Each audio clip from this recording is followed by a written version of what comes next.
We are live. Welcome back, gentlemen. Mr. Ronan will not be joining us at the table tonight. He might drop into the stream, and we might even get lucky enough if he has a headset or capability to have him drop in a Discord and voice his character, but we will have to move him on the table if that happens.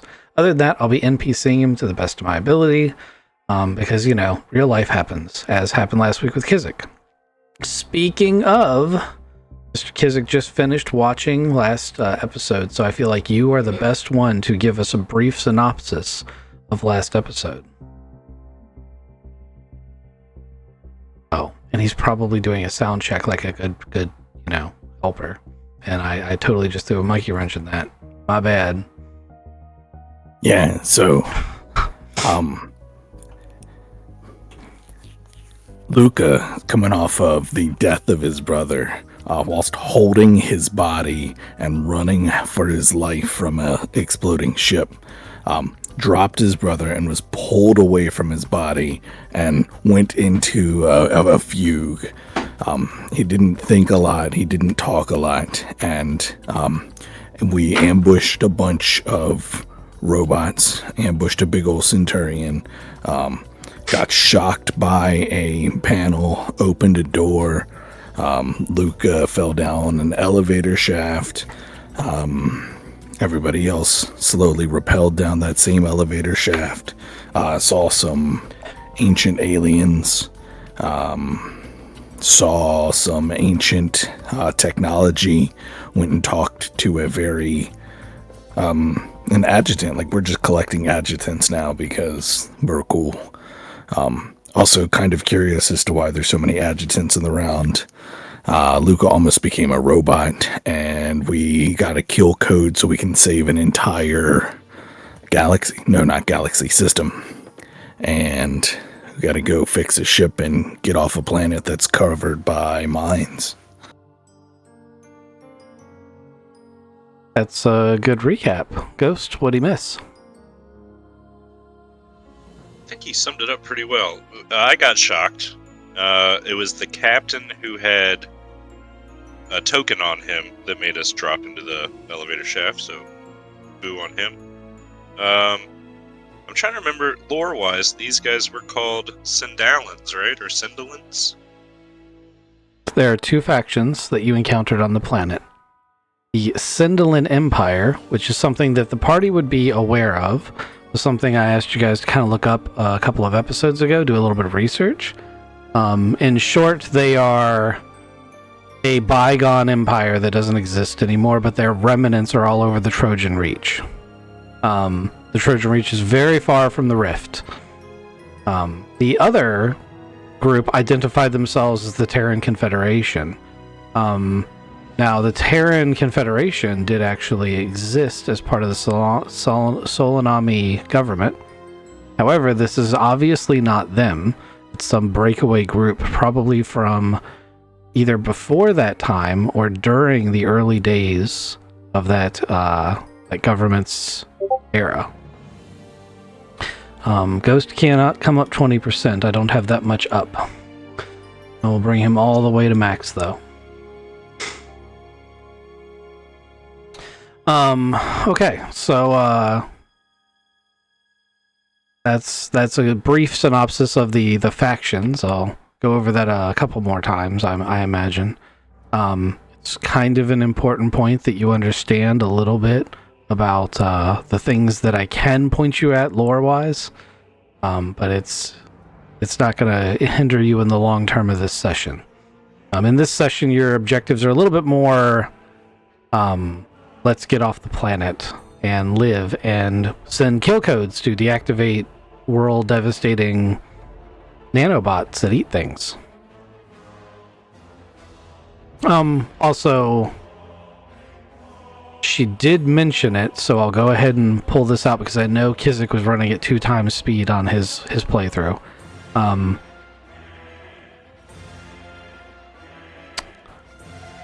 Sorry, I'm trying to remember her name. Oh, the doctor? Yes. The doctor, Dr. Kathy, is not an adjutant. An adjutant is an artificial intelligence. Dr. Kathy is not an artificial intelligence, as was explained. So she is not an adjutant, despite filling that role and having the frame of one. She is a different kind of entity, and it would be a mistake to put them in the same bucket and just say, oh, there's just a bunch of these things around. She's beyond an adjutant. She's different than an adjutant. And I was very nice to her, and hopefully she'll be cool. We'll say that, yes, one of the big differences is emotion is definitely a thing you want to be careful with. I mean, the adjutant has emotions to an extent too, but it's a different maturity level. It's like dealing with a toddler and an old person. In some ways, those are very similar. In others, they're very different. Did you poopy your diaper? I'm just kidding. Well, yeah, it's like the third time this week. Give me a beer. Oh, right, you meant the kids. Give them beers too. Alright, so we need to fix this fighter that Dr. Kathy said that we could maybe borrow or get. It is a ways away from the base that we're in, so we'll have to travel. Yes, well, I'm going to drop you into that part of it. Gotcha. Okay. Yeah. But if we're ready to take that step, we can. I haven't heard anything from Thodubs yet. Nope, I was just listening to what everybody else is saying, and it sounds like everything else is pretty good. The only thing that I have in my notes that was the nanites that were deactivated. They were known as the Genesis weapon. I have that down. So anyway, that was the only thing. But yeah, everybody else caught up and did it good. Did it good. Okay. All right, so we are going to open the scene with you guys in vac suits trudging across this barren wasteland you see before you and coming upon a wreck. You've been hiking for about an hour out in this wasteland to go to the location, the coordinates that Dr. Kathy has determined are the locations of this crashed fighter. And you're starting to come up upon the wreck, and there's a couple things that you're going to notice.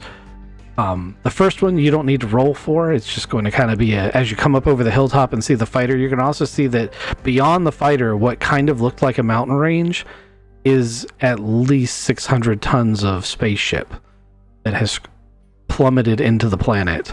Probably the mothership for this fighter. It's half buried in silt. Very, very, very badly wrecked and crumpled. And on the side facing you guys is a Galactic Alliance Scout Service emblem. Holy shit.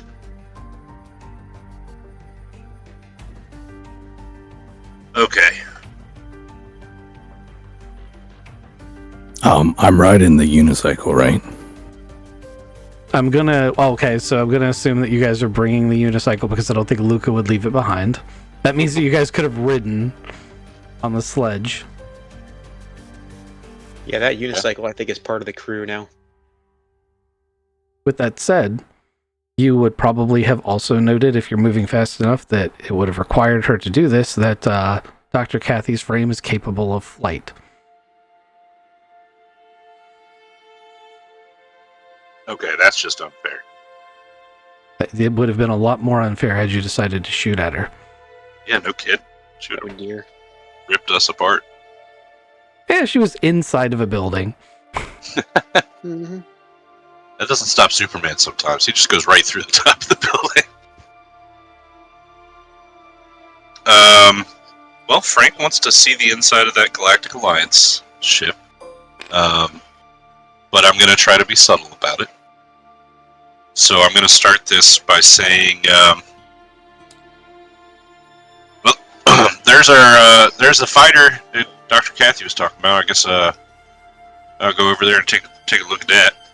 You see this huge hunk of mothership thing over here?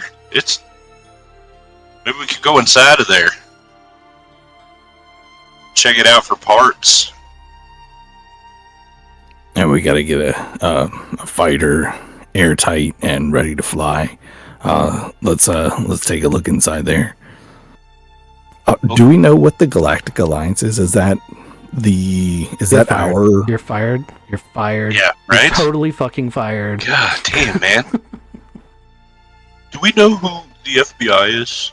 You mean people that hired us? That we work for since the very beginning of all the training episodes we've ever done in Traveler. Yes, you know who the GAI is. GIA. GIA. Yes, you do know who they are, Kizik. That's what I thought. I just needed to confirm. Yep. Now you don't know that I work for them, and I don't know that you work for them. So that's fun. Also, the Scout Service is obviously not the intelligence gathering agency. The Scout Services are the let's explore the planets branch of the military. Crockett's, if you will.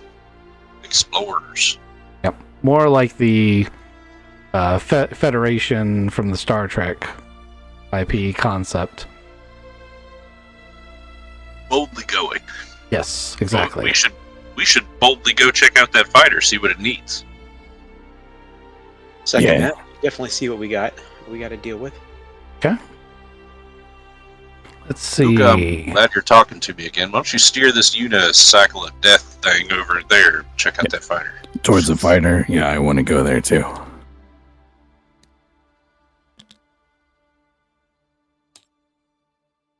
Unicycle of Death. Where did that biatch go?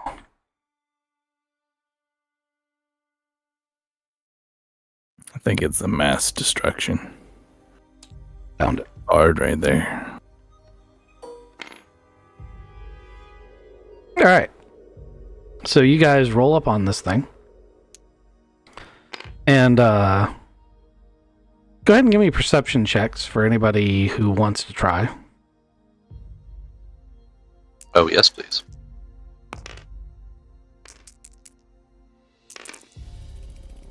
Am I driving? Can I perceive? You passed your perception. Yes, you're driving. You should be looking where you're going when you're driving. That is an important part of driving. So I'm going to say yes, you would probably see this. All right, I got a 10. I got a 9. All right. 11. All right. This is good. Okay, so you guys roll up, and the first thing you notice is that while the sensors wouldn't have necessarily picked it up, the fighter has crumpled as it hit the ground. There's no way this thing is actually salvageable as a ship. There's plenty of good parts. The entire upper half of the ship is intact. Those of you familiar with the military, which it should be all of you, I think, Frank is still ex-military, right?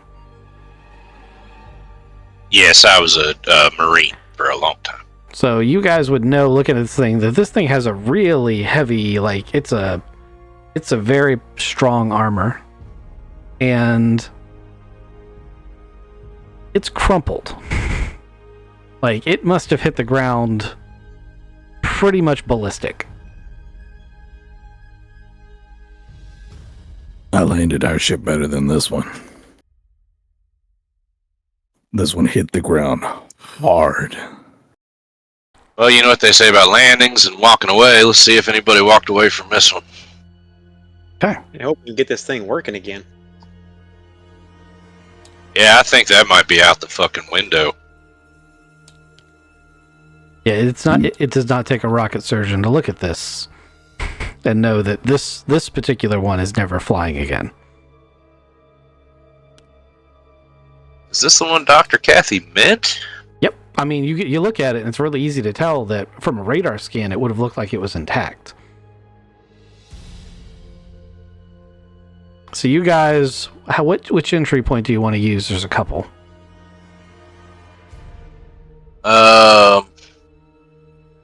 Which one is actually operational? If it's so badly crumbled. Yeah, that's a good point. It probably crumpled in on the front side, or the front aft, But right? on the bottom. It is on the Just bottom. coming The bottom. And that would be your first indication that it was probably actually under control when it came down. because it didn't lawn dart into the ground. Someone was trying to put it down on its gear. And kicked it. Okay. Yeah. Mhm. I'll come in by the number 4. Okay, so that one is partially buried, but you can, if you want to like dig it out, you can try to dig that out, and then you have to manually crank it open using emergency tools. Well, this one over here is buried. I don't have. Do you guys see an open one or one that's maybe accessibility? And maybe we can check and see if one's actually like you said, already open or destroyed. Where we don't have to worry about trying to crank it open. Do a walk around. I'll get started on Okay. clearing this one. I won't make you guys re-roll your perceptions. You've already rolled one. There's 2 potential access points you see. The cockpit is cracked open on the side enough that one person, if they were very careful, could probably like spelunk style shimmy their way through the cracked hull and drop into the cockpit. The missile turret also is wide open, but there's a bunch of loose missiles in the actual, like they've busted loose of their magazine and they're just scattered around that entrance. Live ordnance. You're pretty sure. That's just wonderful. Do we know how old this ship is? Just off of like how much debris detritus is on it? Oh no, is Kathy here with us? Kathy is here with you, and she did say like that this was one of the most recent arrivals as far as starships. Like this ship has crashed here within the last year. Which also makes sense because the GIA didn't put this class of ship into service until about 30 years ago, so there aren't that many of them, especially to be out here in the Rift.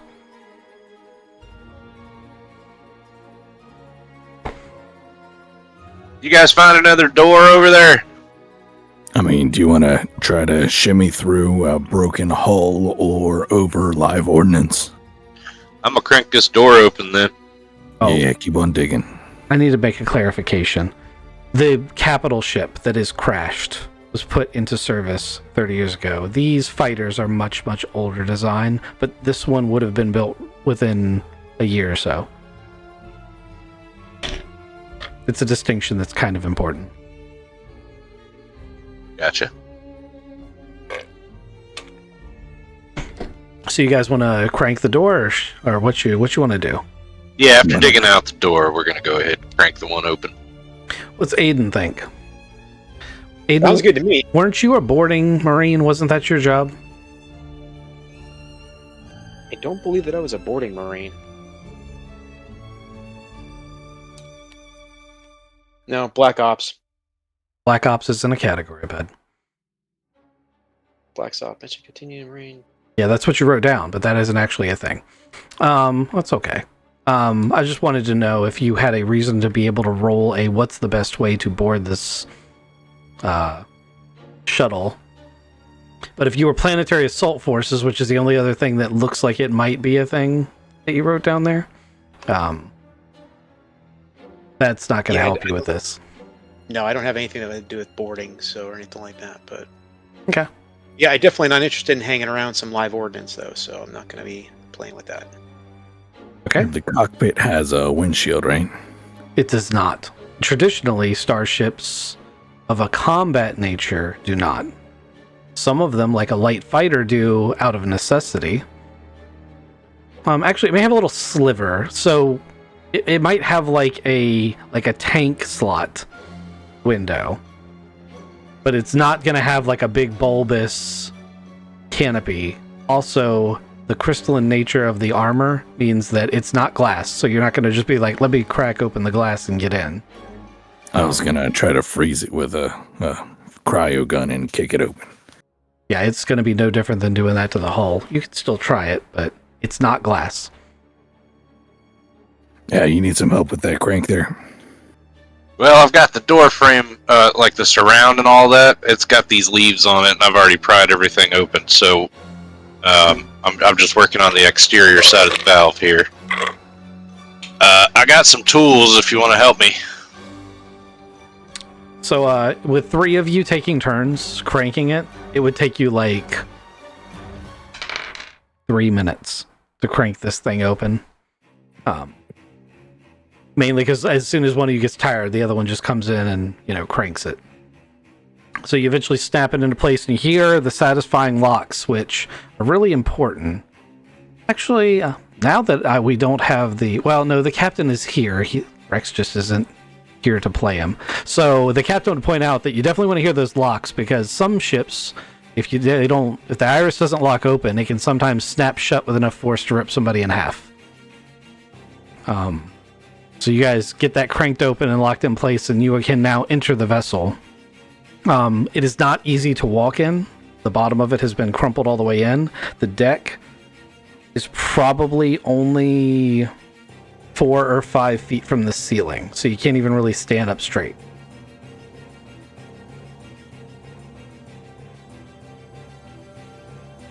I'd Well, like hunch. to go up to the captain's seat, like crawling. Yeah. You're going to crawl into the cockpit? Yeah. Okay. It's going to take you a while to get through all these iris valves, because they all are, it's a military fighters, so there's a lot of them. What ends up happening is you open up the cockpit iris valve, and there are, 2 dead bodies in here of a pilot and a co-pilot. They are wearing Galactic Alliance Scout Service uniforms. So they're human, right? They are human.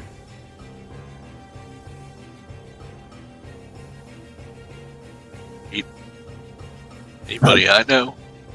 Yeah, do they have any IDs? Both of you roll luck.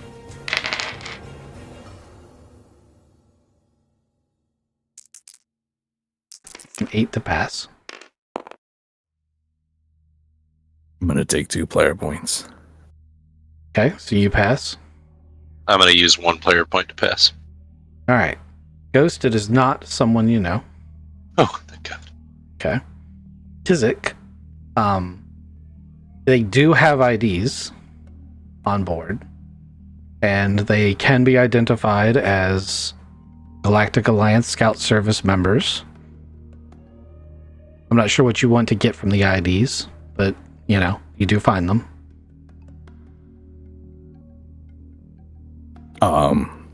They were sitting in their seats strapped in, like they expected to have a big old bumpy landing. Yes, they are absolutely braced for impact. One of them, because they hit the ground with such force and their seats went up, one of them very obviously has his neck broken, and the other, a console that sheared loose during the landing, is through his abdomen and out the back of the seat. The leaf on the wind. Well, Looks like they went quick. they didn't expect to get they knew they were hitting the ground hard, but this isn't what you expect to do when you're trying to land. The consoles don't have any power. Do you want to head back to the engine room to see if we can find some power? I mean, this But this thing's not going to fly. We should check out that capital ship, I think. Maybe there's something in there that survived. I have no idea. Yeah, this thing's junk.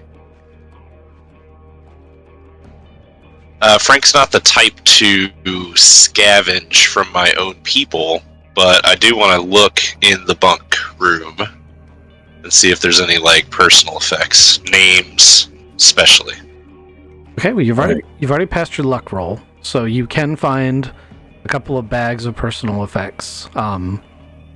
So fighter pilots generally know that their craft are semi-expendable and don't take a lot of like it isn't their permanent station to be on the fighter. However, you're going to find a couple of little things, a photo or two of family members tucked into a bunker, a console, things of sentimental nature like that, maybe a watch or so. Nothing of monetary value. Yeah, no, I'm looking for sentimental stuff that maybe I could send back to these people's. You're also going to find their ID tags. Excellent. Using that, I'm going to track people down later. Okay, write it down. I hope you have a big bag for those. For the ID tags? Mm-hmm. Oh, we're about to explore a capital ship. Luca looks at the pilots, and as he's leaving, he closes her eyes and says, "Good job, guys."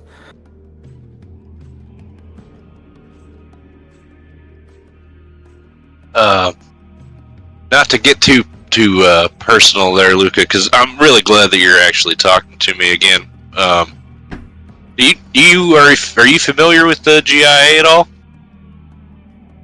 I mean, those are supposed to be the spooks that govern the huge galactic stuff. Like, they shouldn't be out here in the rift, right? Well, yeah, that's how I understood it too. Not a huge presence out here, which is kind of surprising that they sent a capital ship and they got fighters out here. So, To be clear, GIA is the intelligence agency. Galactic Alliance is the government body. One of you is, I think, talking about one thing while the other's talking about the other. Yeah, these are just galactic ships. Like, this is Galactic Scout Service. The GIA is the spook branch of the Galactic Alliance. I was just trying to judge your Galactic Alliance, I guess. Yeah, I mean, you're Honor? from the reputation. galaxy, right? I am. That's true. Good point. Sorry. I mean, you served somewhere. Like, you were a sniping whiz. What? I served in the Navy. You sniped robots. There's a huge there's a cat-sized robot zipping 1,000,000 miles an hour, and you took one shot and took him out the sky. Luck, I guess. Let's go check out that capital ship. Yeah, let's go. Following you guys, let's go give it a check. Oh, Aiden, you gotta speak up more. Who, me? That's your Aiden. Yep. Oh, okay. I gotta speak up more. Okay. I'll speak up louder and whatever. Okay. I still say Junkrat would love this place.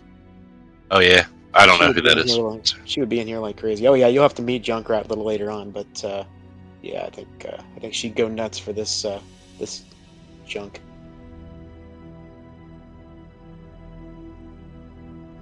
Alright, let's go to the capital ship. We slowly crawl out of the ship. You guys are gonna take a.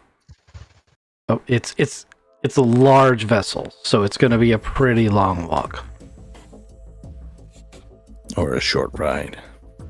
It's gonna be a pretty long ride. So, as you guys are rolling towards it, what do you guys have to think about this scenario you just came across? I hope there's a salvageable vessel either inside there, or maybe we can get the comms working enough to punch through the nuclear things in the atmosphere and get oh man, I don't know if the big ship will want to land here. Ray's gonna hate us. I mean, no more than he already does. Dr. Kathy can't get us past those mines in orbit. You didn't ask. She's still flying with us?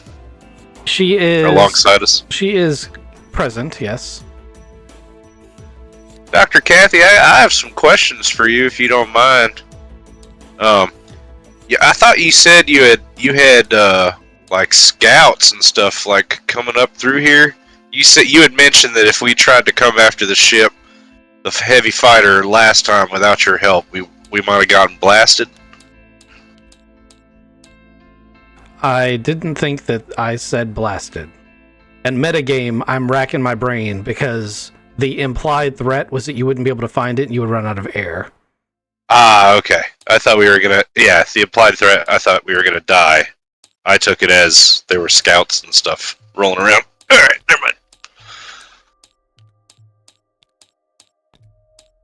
Pretty All sure. right. But yeah, no, that's the reason that you're in the scenario. She only has sensors that can reach out this far.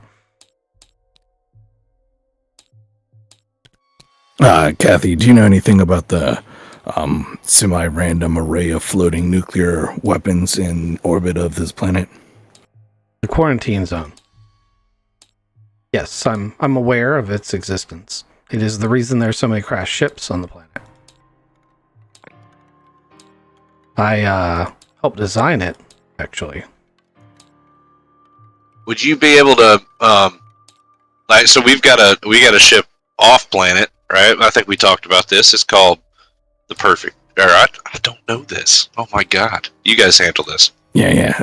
We have a ship, the Perfect Stranger. Its call code is, and I give him the proper call code. Of which she has no idea, because she's 1,000 years old, what any of that means. Yeah, I'm sorry. I just coming back to my senses. It's been a rough couple of hours. Wow, you didn't call ships through call. Sorry, no. We have the I'm hoping that on this huge capital ship we can get enough power to the sensors array to put out a mayday to our ship to see if our ship can come here. But our ship, could you plot a course through a minefield and have them safely get down, and then plot a course out of the minefield so we can. The captain raises his hand. Well, isn't this a problem we already have figured out how to? We've already figured out how to see the mines and maneuver around them. This is an already solved problem. Why are we revisiting this? Yep, because nuclear mines are scary when you're flying a ship. Yeah, they absolutely are. Also, calling the Perfect Stranger here is a bad idea. We should find a way off without calling our only method of jumping out of this solar system into the nuclear minefield.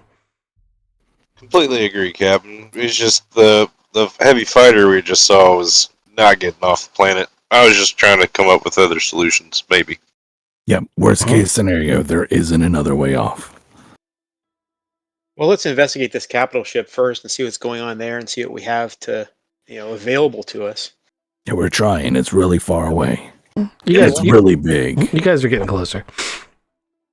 Well, it's getting bigger in the distance. I can see it's, as we're getting closer, it's getting bigger. So. Okay. This guy's got really good ideas. Everybody here should be listening to Aiden more. Does Dr. Kathy have a way of scanning the ship, the main ship here that we're going to be going up to? Is she able to pull any type of schematics or anything like that from the system or from that ship to give us a detailed layout of it? No. It's a Galactic Alliance capital ship. You haven't been on one of those? I assume we would all have been on one of those. Oh, I'm sure. You probably wouldn't have been on this specific class of ship, right, but you would be familiar with the general layout of a starship like that. It's not like the other ship where it was, from a foreign government from 1,000 years ago. This is from your government, and it was probably built in the last 30 years. It was built in your lifetime. So it's going to be a much more welcoming environment, no matter how heinous the wreck is. As far as you being able to open doors and read terminals and such like that. We can read the signs. Yeah. Also, I'm just going to throw it out again because it's something that is a reoccurring theme. In the Traveler universe, there's no such thing as I just scan a thing and know. That's actually not entirely true. There are incredibly high TL things that can do it. But 99 times out of 100, can I just scan it and know the layout of something? The answer is going to be no. We've been over this a couple of times now, so I'm just going to reiterate that. You can get an external, radar cross-section of something, and you can use what are called penetration suites to get, thermal signatures and stuff like that if you're really, really, really advanced, which those type of sensors instantly alert everyone that you're doing it, which is why your spy ship doesn't have them, because the minute you cut it on, everybody knows that you're a spy. Or that you are a warship targeting something. General rule, and it is consistent with the way our technology works now, even evolved to a traveler perspective. The skin of a ship is going to reflect back any radar beams or sensor beams that hits it. So, try to keep those kind of things in mind as you're rolling forward with these. Alright, you guys have gotten to the base of the shipwreck. Those of you familiar with this class of vessel know it is a 600-ton vessel. Now, the floor plan I have is not the actual floor plan for this vessel because this vessel is a custom construction. and I don't have a deck plan for it yet. Metagame, this is one of the potential ship classes you could end up with in a later campaign, which is why it even exists as a thing. Here is the general layout we're going to use for today for the deck plan. And pretty much everything, I'm going to lock this and draw on it.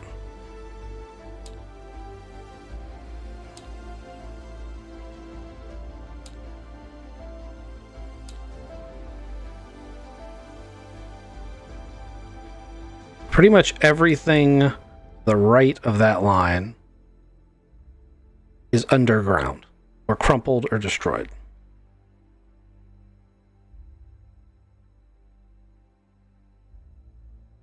It came into the ground seemingly at about the same kind of velocity that the fighter did.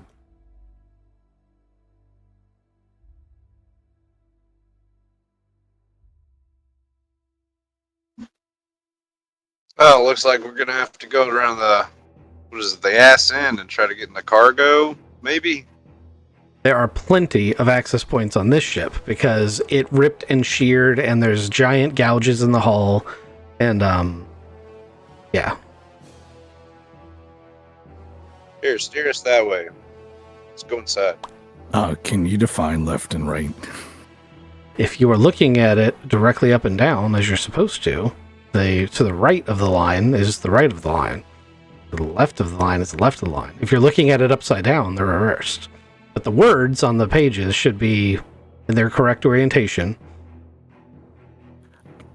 Thank you.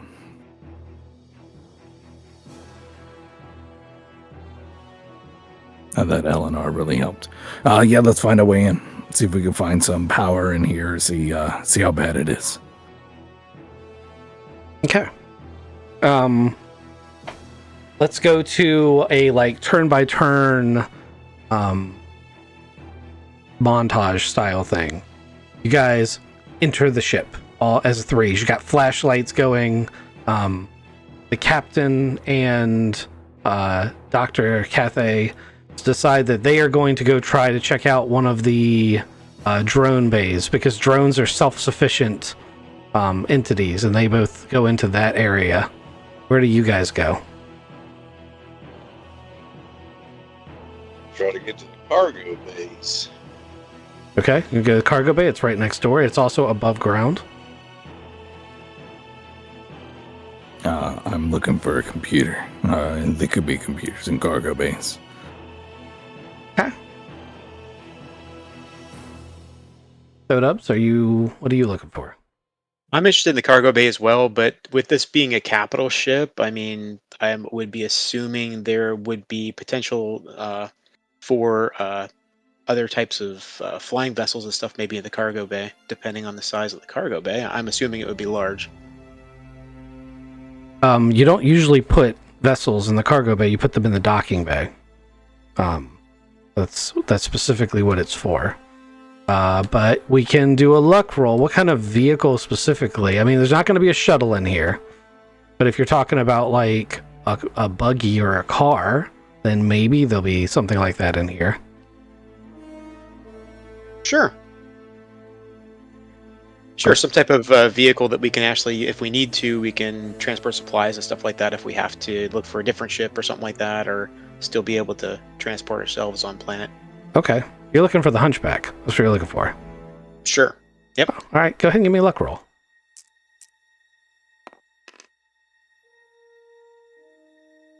Got a 6. We'll add some player points to that for the 8. Okay. Yeah, you find it's a cargo-esque vessel. We'll call it the Hunchback. And in general design, it looks like it is a lifting platform where you cargo crane onto this platform cargo crates and then move them on and off the ship. It looks like it's designed for use on a space station is the only caveat.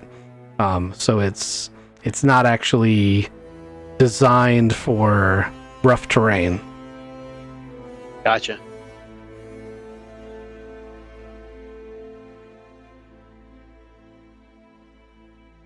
All I right. found a crane. What else is in the cargo bay? boxes upon boxes of ration containers, HVAC suits, various tools, implements, pretty much everything you expect a long-range expedition to have in its cargo bay, plus 19 corpses. All in in Alliance Scout Service uniforms. Is this ship completely blacked out, or are there any type of lights flickering, any type of power sources that are you can be seen, or anything like that? There are very occasional, like emergency lights that not to provide illumination, but just to show you where the guardrail areas of things are. Of course, the ship's tilted at such an angle that they're not necessarily where they should be. But yeah, there's a very occasional lights. You're not sure if they're chemical lights or if they are, just running on emergency backup, or you don't know where the power is coming from, if there is even power. They kind of exist. Gotcha. Luca made it like 2 steps into the cargo bay, and like to the left or the right of the door, he assumed there's some kind of terminal with some kind of list of all of the things that are in the cargo bay. Okay. So there is going to be the invoice, and he's worked on a ship like this before, so you know exactly what to walk. Everyone has done the thing where they ended up on cargo bay duty. It's almost latrine duty, but not quite.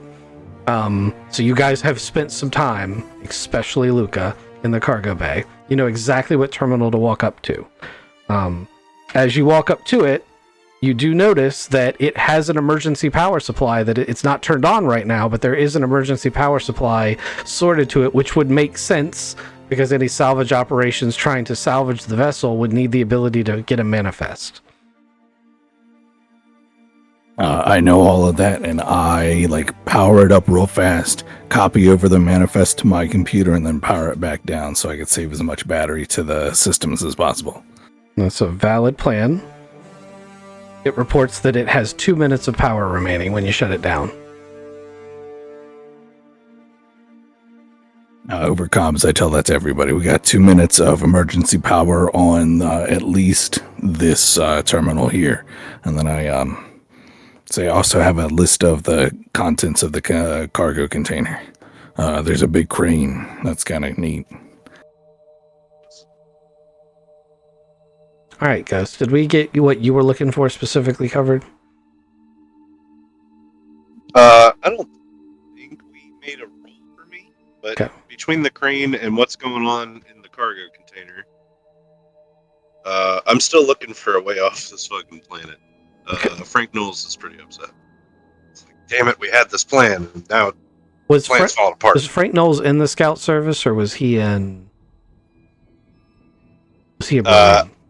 Yeah, I was a Marine. I was a Space Marine. Was Luca in the scout service? No, Luca was a Navy pilot. Oh. I'm gonna check out the drones and where the captain and Dr. Kathy went, I guess. Okay. You're gonna get so there's a door from the cargo bay to the drone bay.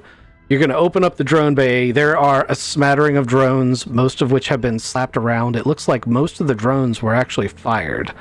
You're not sure for what purpose, because it's a planetary survey vessel. The drones are for surveying a planet.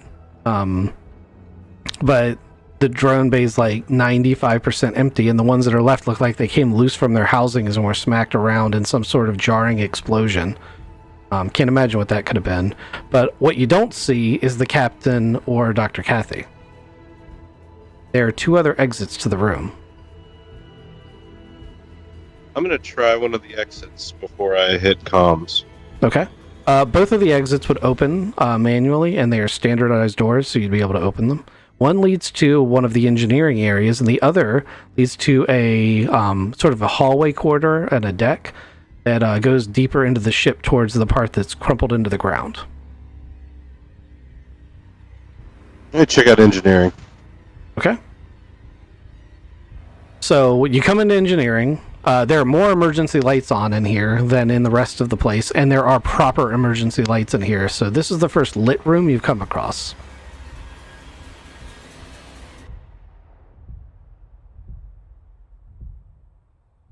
Oh, Huh. and there's 7 more corpses in here. Man, we're up to Roll 37. Yeah, right. It's also worth noting that most of the corpses here in the cargo bay look like they were probably alive post crash. They've suffocated or had other various terrible things. Like they died post crash. Damn. No Captain or Dr. Kathy, though. No. I'm gonna try to hit the captain on the intercom on our exosuit. Okay. He's going to report that he has gone further down the corridor in the ship. Reading the layout, he thinks there might be a launch bay, or specifically, there may be a launch that is nestled underneath the engineering section that may have a small launch that's for you doing engineering inspections, and he just wants to see if it's there. So he started moving through the ship. Good plan. Very nice. Hey Dubs, I think we're back to you. So you mentioned that so in the cargo area we found rations, so there's food, stuff like that. When I'm inspecting and looking around, do I see any signs of anyone actually being left alive here? Now there's no signs of life. There's signs that there was life. Like there are like empty ration containers and stuff like that. But you're pretty sure. So what you don't see are any life support modules, and all the life support disposable units, like all the pre-canned stuff, is laying around empty. They ran out of air. Gotcha. Okay. So chances of somebody being on the ship are kind of none. Okay. Pretty thin. Gotcha. Now, another thing I was looking at too, I know we had our situation with our current vac suits. It looks like we have enough tanks for air. I'd like to see if we have any more of those options available to us. It said they were all expended. I assume there's none left. They're all expended. Also, you made an assumption there that you should have asked instead of assumed. Okay.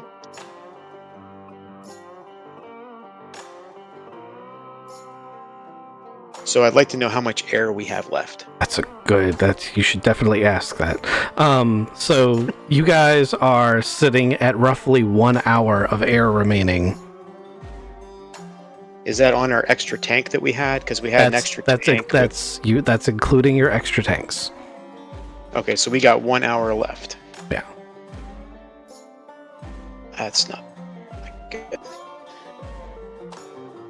Okay. So what I'm gathering from this is that we have no tanks found, all are empty, and we have 1 hour left on our reserve tank. Yep, it was a very long drive out here. Yep. Nope, that's all right. He shrugs his shoulders. I guess I'll just die. I guess we'll just die. Yeah, no big deal. So yeah, I just want to remind everybody we've got about an hour left on our tanks, so we may need to come up with something within the next hour, or we might be joining these people. Nudge, nudge. Aren't you a life support engineer? Head down to the engineering rooms and see if they have any tanks of oxygen or an oxygen generator. I'm here in engineering, and there's just a lot of dead bodies. No oxygen tanks. I don't really see anything that could... Oh, and I picked something up. I'm like, well, this is worth some money. And then I throw it back down. But I'm not a scrapper. Do you have lights in engineering? Yeah, there's some lights in here. Lights mean power. Power means we can turn things back on. Well, I'm not an engineer. I could start flipping buttons, I guess. No. I heard you're not good at touching things. Yeah, that's also the captain, too, I like to point out. Speaking of the captain, the captain's gonna come over the comms and be like, who's our demolitions guy? Aiden to have involved a demolition thing that was in the fuel tank that one time. Yeah, I didn't know. I thought it was you, Captain. Didn't you make that bomb? Everybody has the explosives of 0 except for you, Luca, I think. I just was going to ask because I don't want to force a solution through Rex or through Holmes. I want you guys to do the solution. So the correct answer is someone pipes up and says, yes, that's me.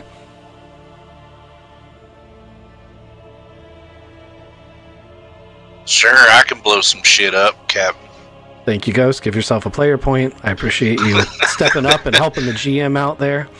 Sorry, I was waiting for someone else to do it, then no one else did it. So. Yeah, silence was deafening. Yeah, alright. Captain, I'll be right down there, but I used all my blowed up juice on the robots. Well, I was going to say, you're going to need to scrounge something. We're going to need to clear some rubble, and it's going to have to be very directional. We got to move maybe 30 feet of rock. Alright, Luca, you're Mr. Smart Guy. Why don't you come in here to engineering and help me out? We're going to get some materials together, maybe blow up some rubble. I'll be right there. We have any types of machinery or anything down there, like loaders or anything like that to help move stuff? There's a goddamn crane right there in cargo bay. That's in cargo, though. That's a valid point. Well, the cargo bay is one of the few areas that is actually, like, you could drive out of the cargo bay onto the ground. You probably couldn't get back in the cargo bay, but you could, like, Dukes of Hazzard it out over the ledge and then be outside. It's a crane. It might be able to pick up its own weight. That's a valid point, too. It's really a truck with a small crane. We're not talking about cranes like you're used to there, Ghost. We're talking... Have you ever ordered lumber from Home Depot? Yeah, you described it, and I was like, that's a knuckle boom. That's Yeah. okay. It's a knuckle. It will not pick up its own weight, and it's probably good for about 700 pounds at 12 feet. Yep. And it's probably good mostly for tipping over your own vehicle, because that's mostly what I see them do. Okay, so, Luca, is there anything in here that we might be able to take apart? Like engines are attached to engineering, right? Maybe there's still fuel in the line somewhere, right? We've got some emergency power here. Let's that's real volatile. But yeah, let's open some batteries and see if we can make a combustion from those batteries. Oh shit, yeah, I've seen some lithium stuff explode. Hell yeah, let's do that. Huh? Both of you give me checks, or it can be one assisted check to scavenge parts for a makeshift directional explosive. Aiden, do you want to try to use the crane to do some digging? Like, do you want to try to use that as a makeshift digger? I would. I'd like to help. I'd like to use that to see if I can help clear out some of the rubble. Okay. At least, definitely some of the larger pieces. So. Okay, just understand that right now you have no idea where he's talking about. Because you haven't seen any of this, you don't understand why he's asking. I mean, maybe you do kind of have a... Well, I understand we got to get this thing over to engineering, right? What? From the cargo bay to engineering. That crane can't go through the inside of the ship. It can go out the main door and back in. It's meant to move cargo in and out of the main door. So if you're going to go to where they need to do the digging, you're going to have to figure out where on the outside of the ship you need to do the digging. Okay. So that should probably be your first step. So what part of the ship are you guys in as far as engineering is concerned? You guys on the left side, the right side? What? I mean, the captain's looking for something. We're in engineering on this side. So Holmes is going to chime in and be like, we found a maintenance launch, but it's buried underground. The crew obviously tried to dig it out with their hands, not to very good effect. And they also drained all the life support out of it trying to stay alive. I think we could blast the last bit of rubble if we had some kind of explosive. So do you guys want to do the blasting? You want me to come outside and see if I can try and unload some rock? Or do you guys want to go right for the blast? Well, we're trying to scavenge some stuff together. Let me give you a waypoint. Let me walk to the end of this tunnel that they dug with their hands. I'll give you a waypoint, and you can go outside and see how close you can get to it. And then we'll make sure that we are actually where we think we are. And at a minimum, you'll be able to tell us how much rock is between us and the surface. Sounds good. So he sends you a set of GPS coordinates. I now need a drive wheel check from you.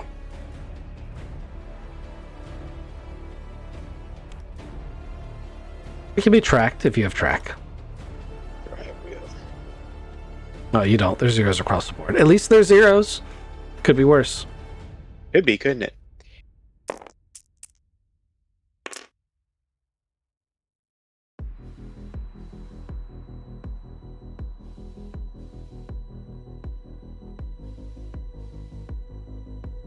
We're doing drive wheeled, so roll a 6.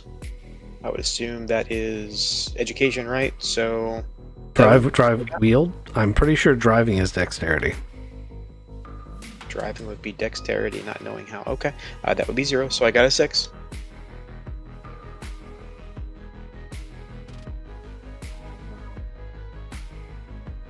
Okay. With it being non-combat, I could spend a couple player points here. I generally like you to only use 1, but I'll let you use 2 in this particular pinch. Actually, you know what? You can just use 1, and I can make it a pass with consequence. Okay.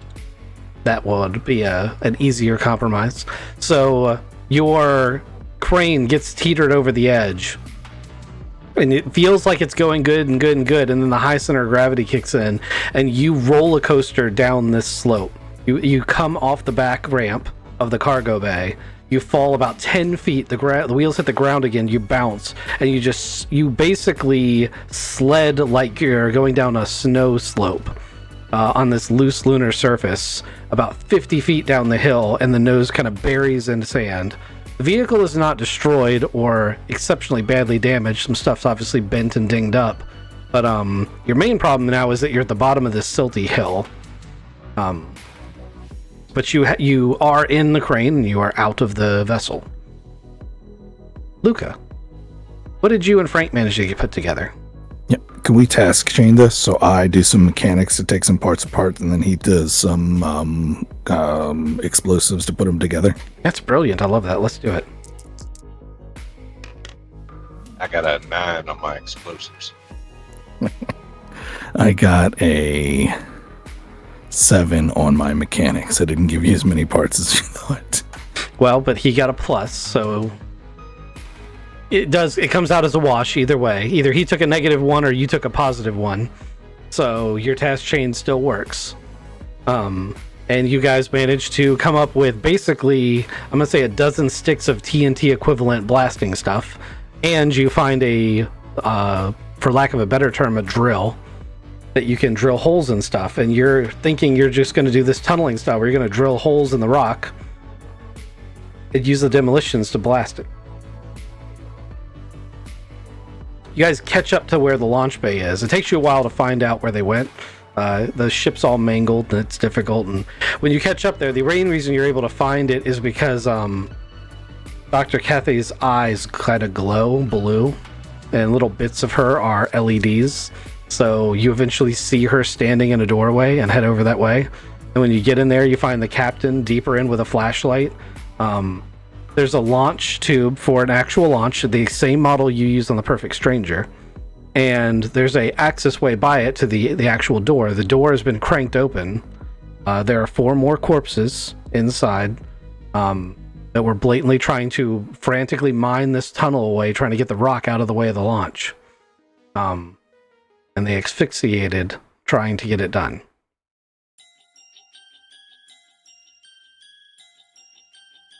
Luca gives them another nod. He goes, "Oh man, we gotta get this whole thing out. We gotta go from here to the surface." Yeah, let's blast our shit. I'm excited. I get little TNT tubes. Alright, Captain, what do you think? We should, I'm gonna drill holes, and then we'll blast a we'll blast a section out, and then I'll go back in after it clears up a little bit. We'll dig it out, and then I'll blast another one.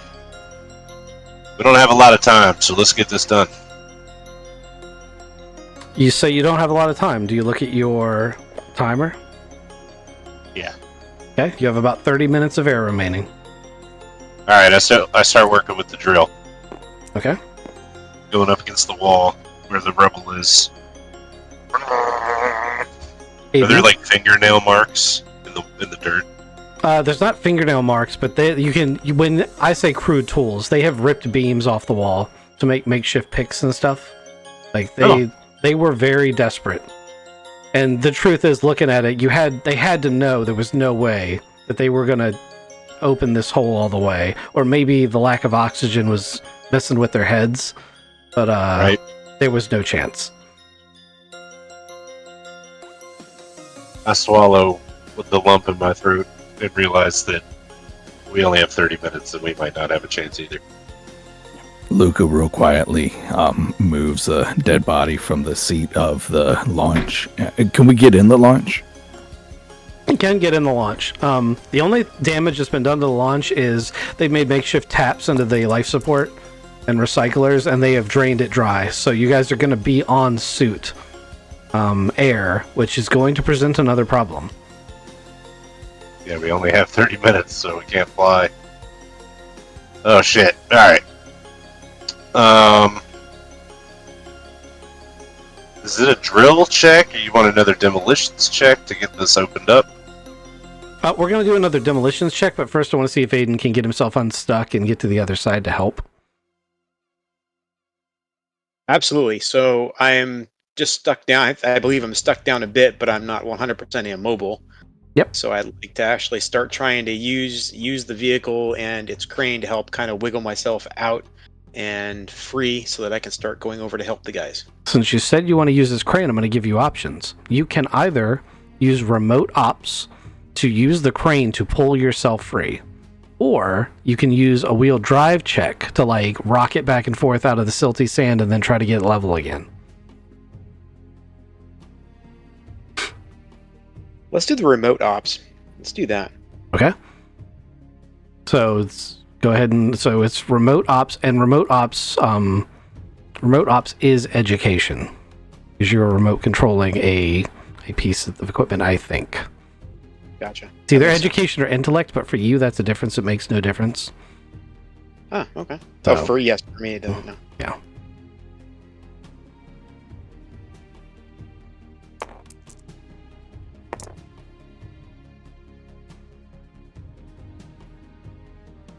Yeah, it doesn't look like I succeed on that. He said it's remote ops. Yep. Remote ops plus your, education. I'm trying to find remote ops. Remote ops is a electronics like sensor skill. Oh, is it? Okay, Yeah. Gotcha. See it? Gotcha. Okay, yeah. So I rolled a 4, have a 5 have a 1 for education, so I got a 5. Okay. Yeah, it's pretty stuck. You end up pulling a bunch more dirt down on top of you with the crane arm. It's not really meant to be used in the fashion you're using it in. And you think maybe it'd be better to try to drive out next time. Sounds good. Yeah, if that didn't work, I definitely got to try a different method. So. So now we can go back to the demolitions roll. The captain has kind of like taken some rough pipes and stuff and measured out to where he's like, I need exactly this much space for us to get the launch out. So he's trying not to waste any space with the Gotcha. demolitions, and you're going to take a +1 because of that. Nice. All right, so you actually need 4 tubes. We need 1 on each corner. We're gonna have to blow out a square. Thank you, Captain. I'm gonna take that +1. Oh.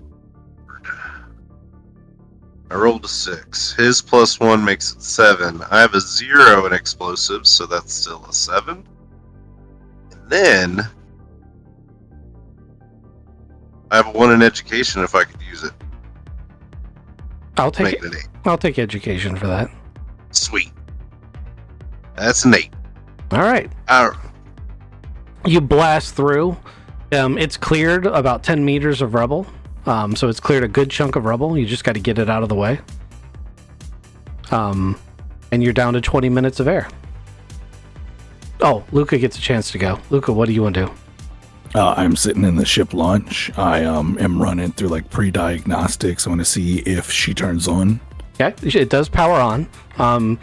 Dr. Kathy comes and sits in the passenger seat and begins looking through the navigational computer and plotting trajectories to various points on the planet, trying to figure out where to go. And she's going to be like, your suits are going to be very low on oxygen. We're going to need to find another source relatively quickly. If we can get the launch free, we can go to many different spots on the planet very quickly. Yeah, toggle them in. And then I watched Ray do this thing where he moves the sensor so I'm real fine so that I can have a little bit more control as I'm going to try to go through a teeny tiny hole. Okay. She is going to be like, do you know where there might be sources of oxygen that we could readily access? Our old ship by your bunker that had oxygen. She taps a few controls and she's like, if we can get out in the next 25 minutes, sorry, you only have 20 left, in the next 15 minutes, then we should have just enough time to get there. Guys, hurry up. Yeah, I'm gonna make another explosive when I can. Okay. So the captain and Frank are out there just like tag teaming the drill, trying very hard to not sweat or exert themselves too much because it wastes oxygen, while still needing to hurry while doing manual labor. Frank is also manic and he's panicking. Yeah. Yeah. Aiden, on the other hand, is stuck outside in a vehicle that's stuck in the silt, watching his, because when you guys get down to the 20-minute mark, it starts this annoying beep in your suit where it's like, hey guy, you don't have oxygen. Hey guy, you don't have oxygen. Hey, did you put your seatbelt on? Hey, did you put your seatbelt on? Did you know you don't have your seatbelt on? It's that. Oxygen low. Yeah. Oh, great. Oh, is it Scarlett Johansson's voice? It's not that good. It's that lady from the Navy. Oh, it was Kizik. It was Kizik's voice just now.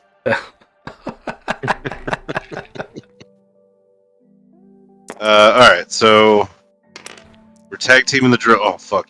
Alright, so that's 9, 0, 1, 10 total. Baby. Excellent. How much effect is that? 2. 2? All right.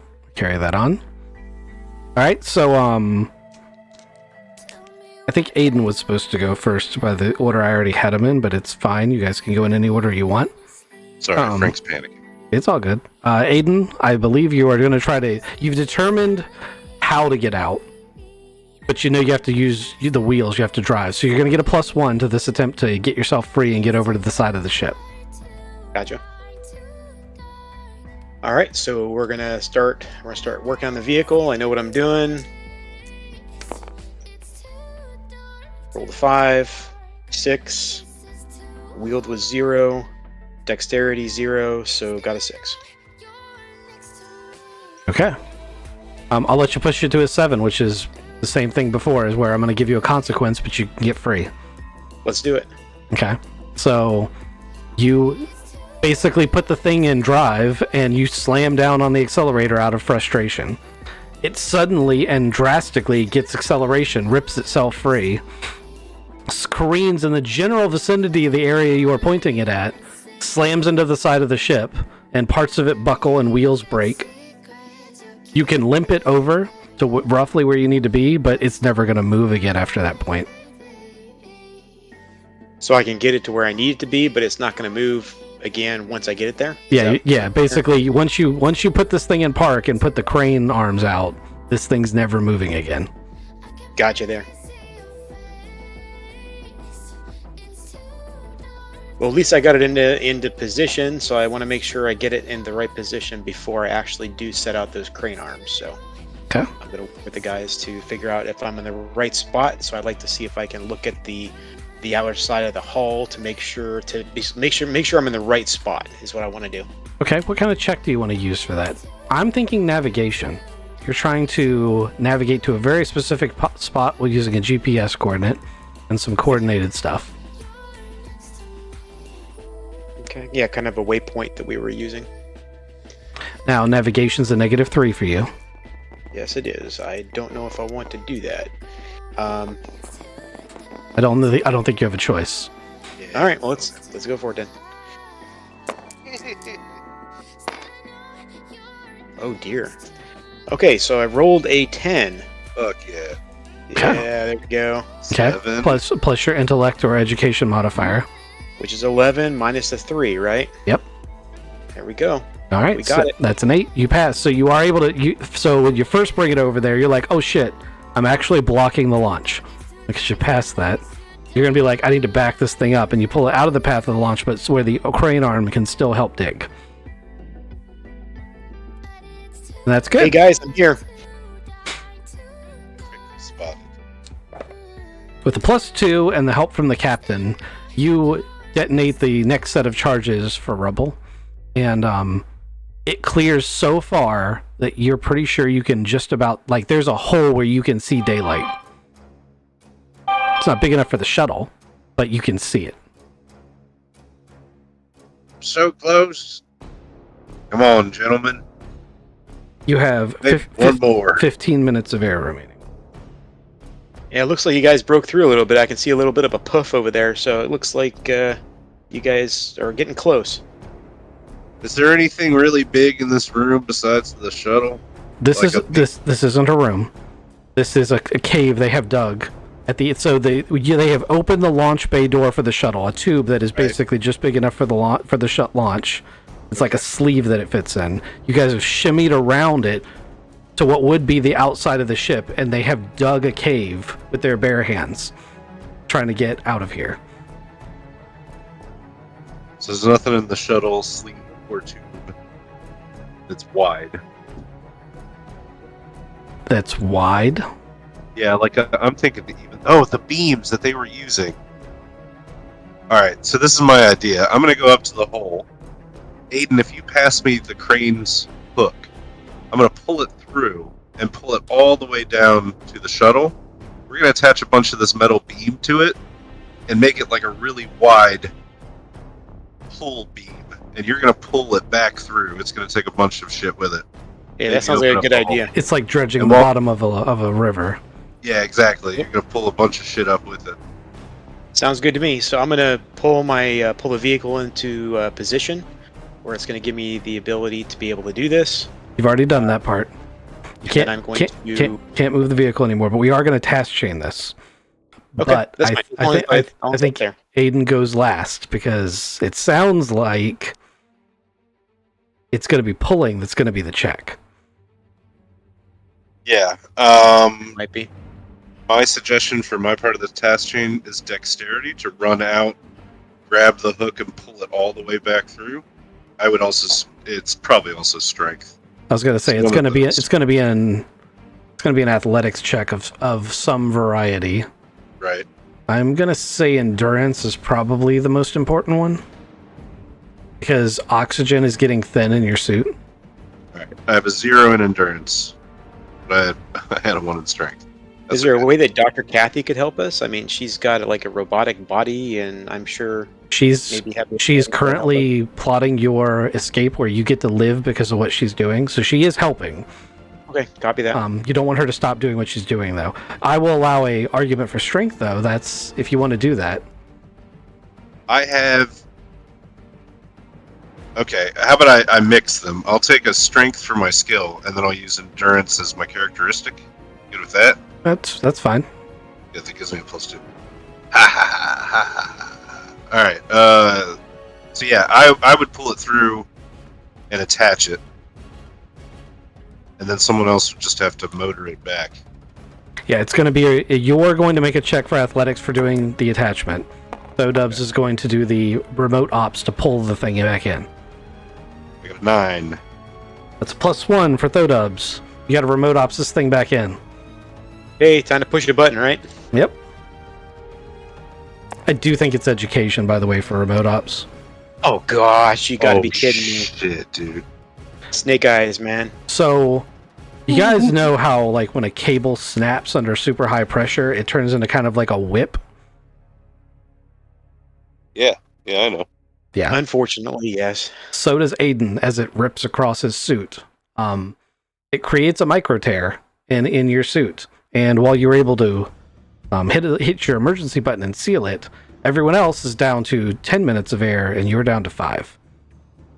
Great. Hey guys, big problem here. I just lost 5 minutes of air, so I'm down to 5 instead of 10, guys. Did it make the hole any bigger? No, it didn't work at all. We wasted that time. So the cable completely snapped where we can't try it again, basically. Yep, it wasn't rated for that much weight, and as soon as the bars all pulled taut, it actually pulled it so hard that the cable snapped. The rig you're on is more or less useless now as well. Okay, I got a question. So I have this cryojet. Mm-hmm. Is there anything that I can do with this cryojet that might be able to help me or help us out with this rock? What did you have in mind? Well, let me look at this thing here. So it's the opposite of a flamethrower. So what I'm thinking of is if there's some way that I could actually hit this thing with the cryojet, actually changing possibly the physical structure of the rubble, making it more brittle, so it's easier to break through.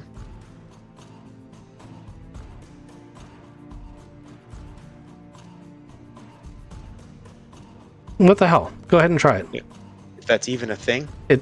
I have doubts, but I got to tell you, I'm at this point. If I were in your shoes, I'd try anything. Yeah, I'm about to hit my head on the side of the rocks too. That's the other part too. So, okay, so we're gonna go ahead and use that. On the unicycle. Oh, right. Rolled 11. That roll was bound to happen eventually. Yes, once in a blue moon, you know. Yeah. Go ahead and add your intellect modifier because you're not really trying to like attack this. You're trying to make the rubble as brittle as possible. Yes, like kind of fire extinguisher concept here. So, okay, so you're adding education to that, you said? Yeah. Or I was going to say so- intellect, but once again, difference makes a difference with you. They're both ones. Copy. So we got a 12 on that. That's pretty freaking good. You need to do another demolitions check, Frank. Oh, I'm assuming that's what you want to do. Sorry. Yes. Yep. The crane didn't work. You're taking a +4. Oh, I am. Yeah, that's task chain now because he just helped you.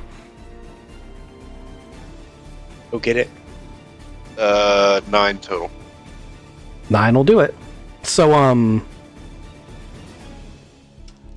Aiden, give me one more luck roll. I know it's shitty of me, but you are standing on the outside of what is in essence about to become a fragmentation cannon. Oh my gosh! Oh come Sorry, on! It's an ice grenade. If that demolitions is such a Oh come on! I got a 4. You want to spend 4 points of luck? Oh yes, I want to spend as much luck as I can possibly spend. So. Okay, well, you spend 4 points of luck and you dive out of the way. Basically, you're like, that looks really good, and you hear just like the cryojet's really loud. You cut it off, and there's like that. It's almost silence, but you catch the tail end of Frank saying, "Fire in the hole," and then you're like, "Fuck!" 1. Fire in the. And you dive out of the way as the equivalent of a like grape shot cannon goes off, and a hole just big enough for the launch to potentially exit is left open. Assuming that the reason Kizik hasn't been doing anything is because he's been continuing to prep the shuttle. You can also now hear the hum of the shuttle's engines, and it is hot and ready to go. Yeah. I've been like inching her forward every time there's a little bit more space, and then giving people a little bit space. So I've nosed her in and out and in and out. Well, that was exciting. And as soon as I've got the captain and Frank in the ship, we take her real slow as we come through this teeny tiny tunnel. All right, I need, and you will get a assist from Dr. Kathy, who is basically not intuitive as a pilot, but is, super accurate as a pilot, which is good in this case. You're going to get a boost from her, but you need to roll a difficult 10 plus piloting check. Small craft.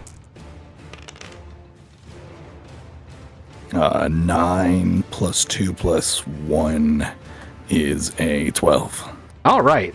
Slide that bitch out like a glove. It barely even scrapes the paint. She's giving me like boop, boop, boop, boop, boop, boop, boop, boop, boop, like from 4 different directions as I'm just inching her out. As soon as we make it out to the top, it levels off and the door is just open and we've got a handout. So come on, let's go. Aiden. Come on, Right, mate. I'm heading on, man. I'm getting on. And I would like as soon to, as while I'm jumping on this thing, I want to take a look at my my air level too. You are down to about 3 minutes of air. Guys, 3 minutes, man. 3 minutes, or else I'm gonna start passing out here. You don't even I don't hear that as I just forge the metal. I make it up to a nice 200 feet in the air, and we're zooming as fast as this little ship will go back to our ship. Yep. As fast as you'll go does mean you are 5 minutes out. Aiden is in trouble. I'm gonna share my air, Aiden, if I can. You can. We're gonna suck off the same tube. Well, the vac suits are built with a transfer. Like, they're built to do this. So I've got a regulator and a hose here. I just clamp down on your low port here, and then this port goes into my hot port, out port right here. And then, do you want a life support roll? actually, it's a vac suit check to do this. And the way that it works is your two numbers are going to become... Basically, they're averaged. So he has 3 minutes left. You have 10 minutes left. Together, that's 13 minutes. You both end up with 6.5 minutes if you succeed in your check. Alright, I get a +1 to my vaccine rolls, so no whammies. Alright, that's not, that's an 8. All right, that works then. Aiden, you've once again been saved by a teammate. Oh my gosh, thank you so much, guys. Geez, I'm just gonna sit here, try to relax, and use as little oxygen as I possibly can. So, Aiden, I've liked you since the beginning. I really appreciate you guys coming to save my ass and get me off this fucking rock. well, so far you've been saving us, man. So, feelings mutual. Thank you, thank you. Give me a luck roll. You know who I didn't save? I say under my breath. How's a 10 work? As you're flying, you notice that there is an extra console on the pilot's controls.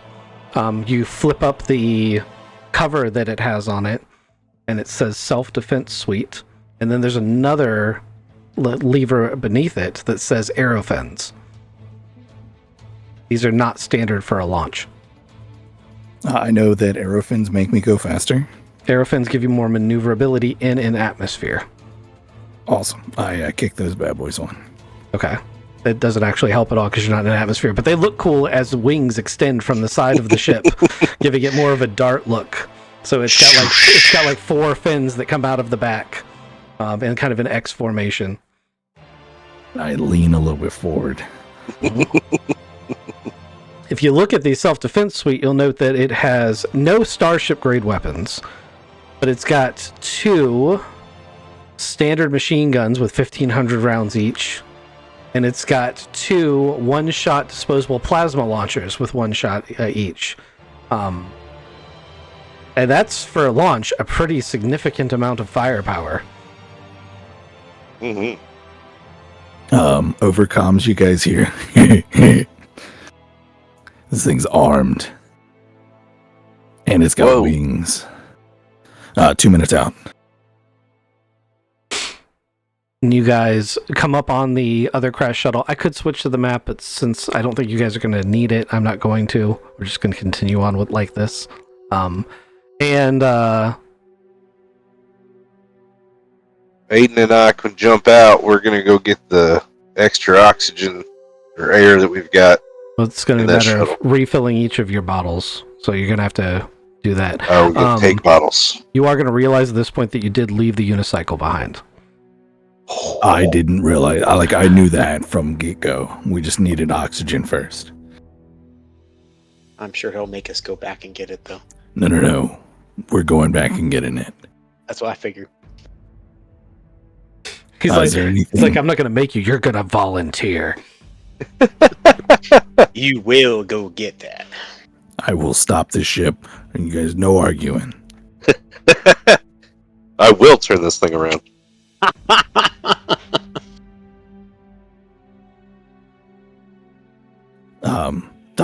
Dr. Keth, do you know anything about anything else that's on the planet? There are several hundred wrecks that have accumulated over the years. Most of them are too far for me to really understand much more than a basic shape of them. Knowing anything is a broad spectrum. Of course, I know things. Man, this is going to be a scrapper's fucking wet dream.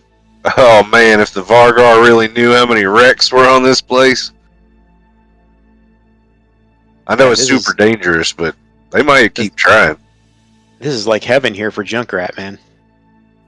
Also, like nuclear mine in the sky, but I mean, they'll figure it out. They're smart puppies. You were in the Navy, Luca? I was a Navy pilot, yeah. And now that you've had a minute to breathe, literally and figuratively, you would realize that the effects of the crashed starship and the crashed shuttle were very similar and would not have been consistent with them hitting a mine. Yeah, Luca thinks they were just pulled out of the sky. But that's more me thinking that. Would Luca have a better thought? No, I think that is consistent with what Luca would think, because he wouldn't have the technical knowledge to say how they were done, but he's enough of a pilot to know what it would look like and feel like if it were happening.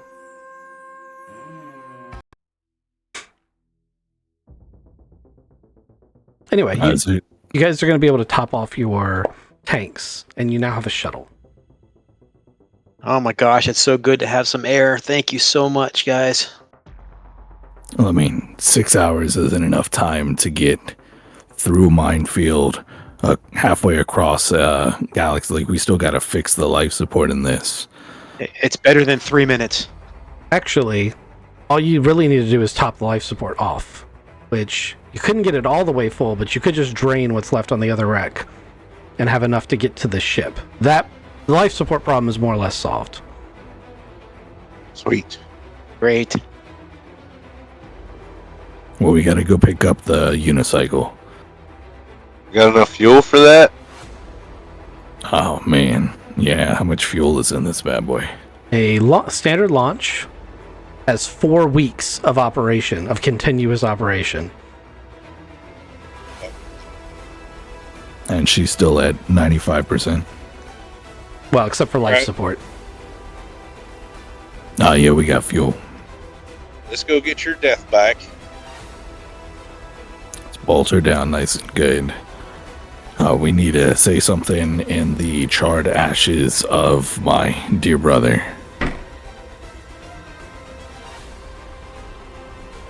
While we're here, we can walk. We can go over there and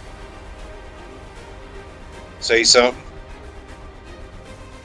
I mean, Papa always said we need to look out for each other, and so many times he just came out of nowhere to save me.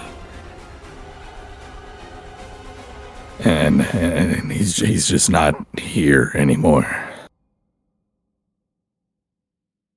Yeah.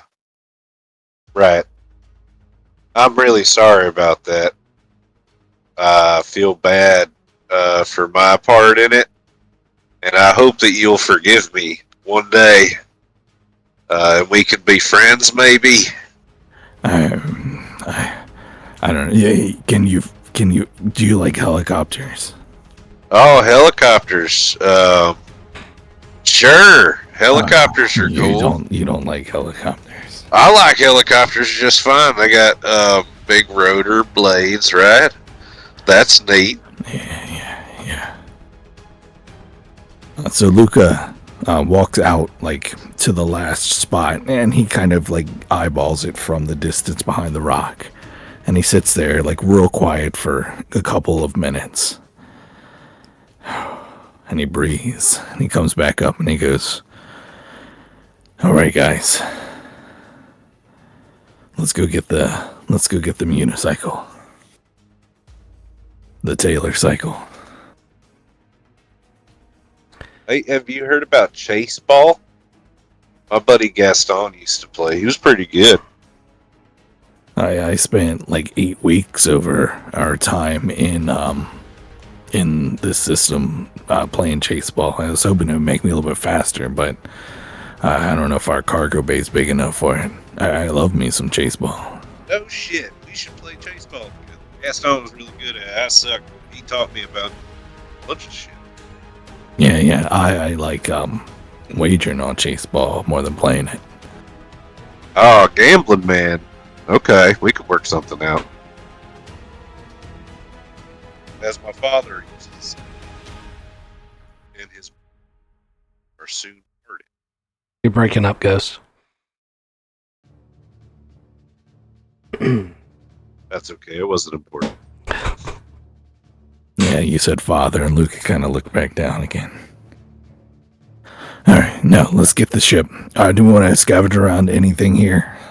Like, there's wrecks everywhere. We could find something neat, or we can just make it back to the ship. We gotta save a whole system. Is it Elise? We gotta get back to Elise.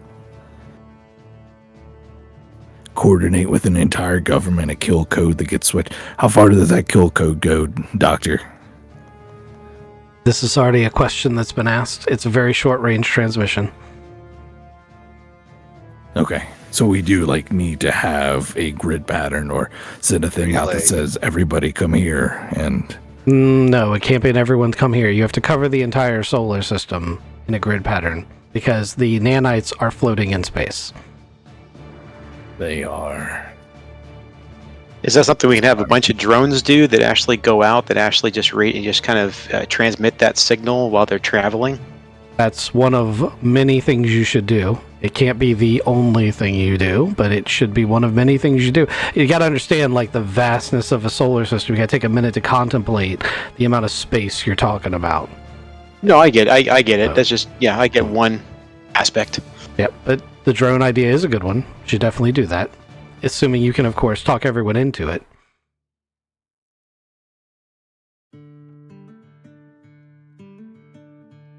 Alright, so we pick up the unicycle and then we're headed out. Gonna go to the perfect stranger. I'm getting off this fucking rock, right? Okay, so this time, before you guys go through the minefield of death, since Kay has basically adopted the co-pilot seat, she's going to turn on the sensor thing that puts the overlay on so that Luca can see where the mines are before flying through the field, but I still will need a piloting check for him to exit the atmosphere and avoid the mines. She boosted me, or am I just flying it? You take a boost.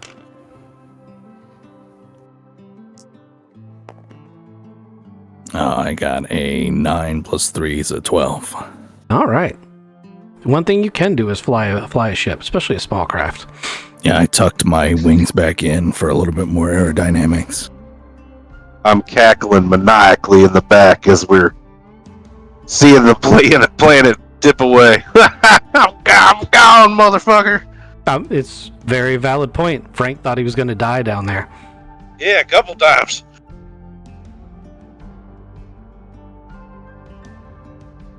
Like Right. flipping it off. All right, now we got like an 8-hour trip across the planet. Yep.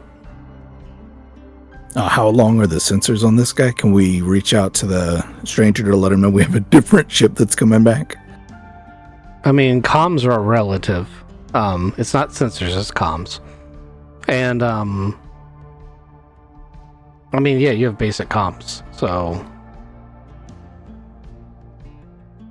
You're going to have to wait until you're close or do an extreme delay in time. But either way, it's not really a problem.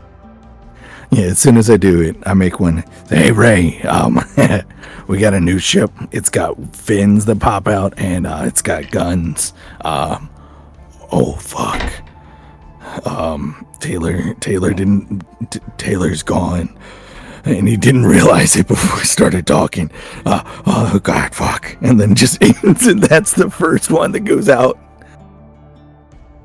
Does he send another one out like an hour later that's more coherent? 1,000%, yeah. I guess the captain would probably send one out.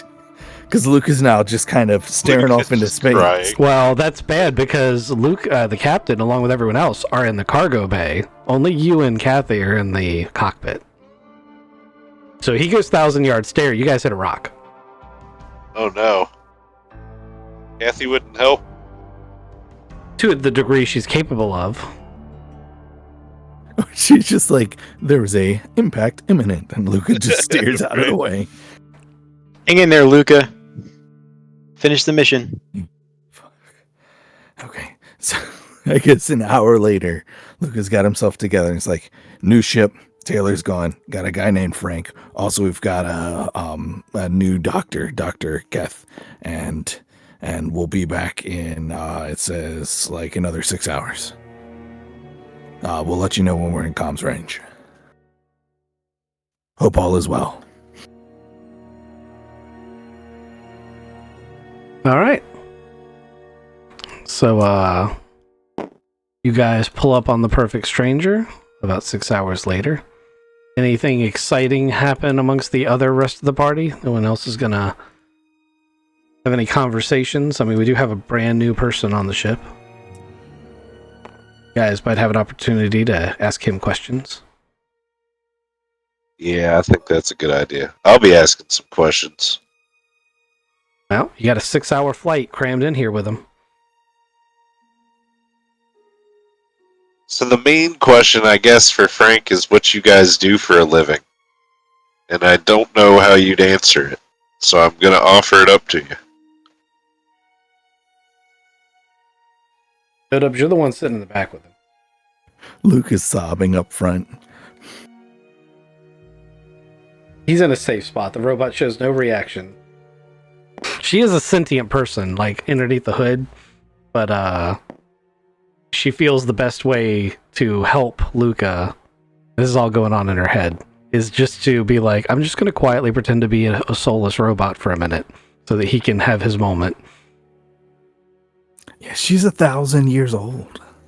Her consciousness is.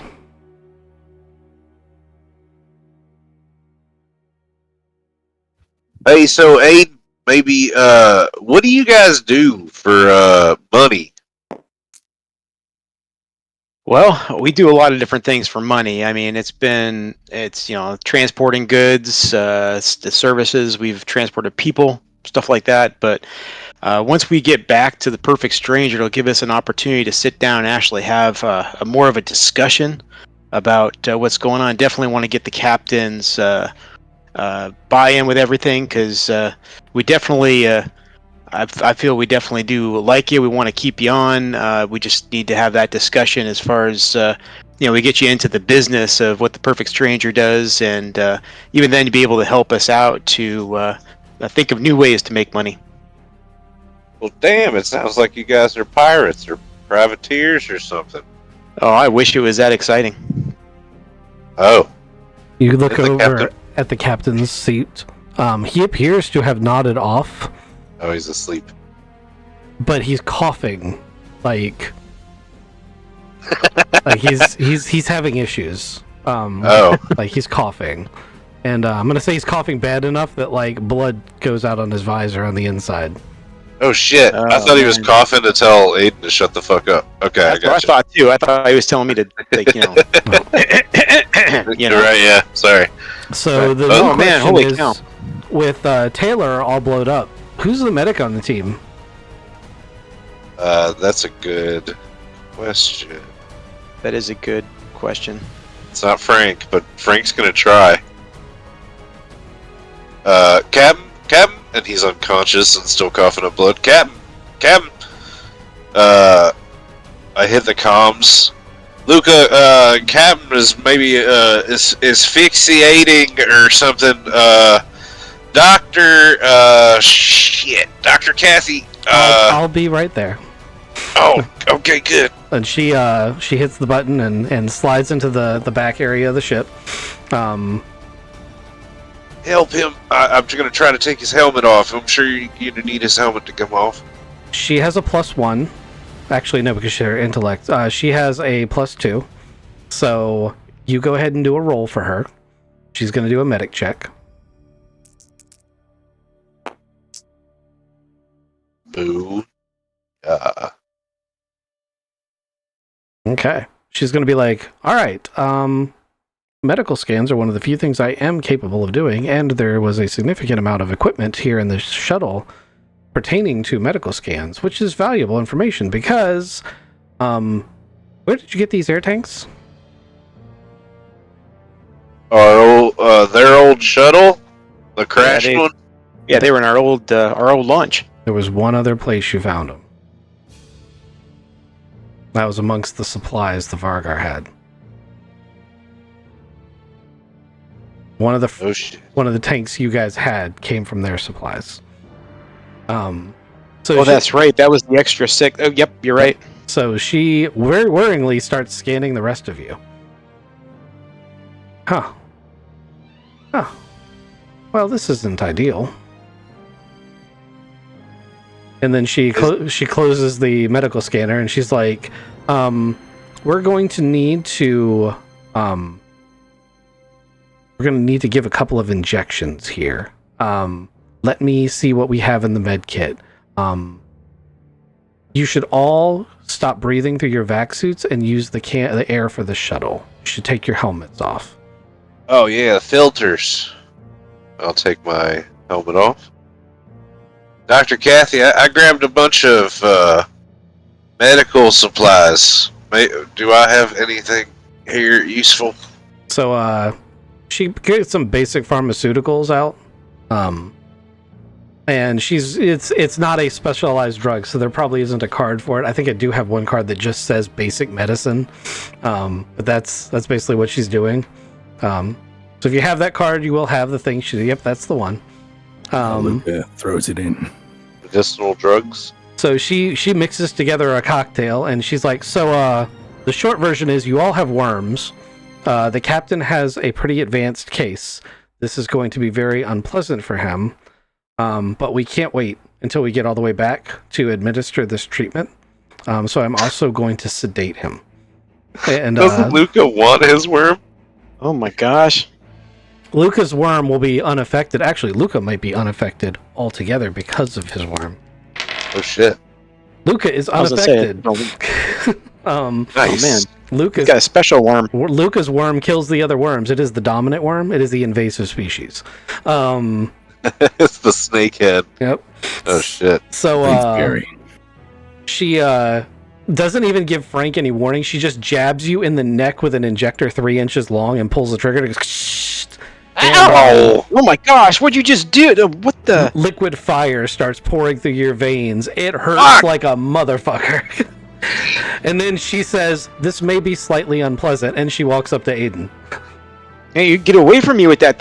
What do you?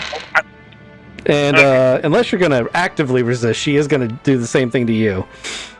No, I'm not gonna. I'm gonna actively resist. Like I don't it like feels beetles. And he said it feels good. So, oh my gosh!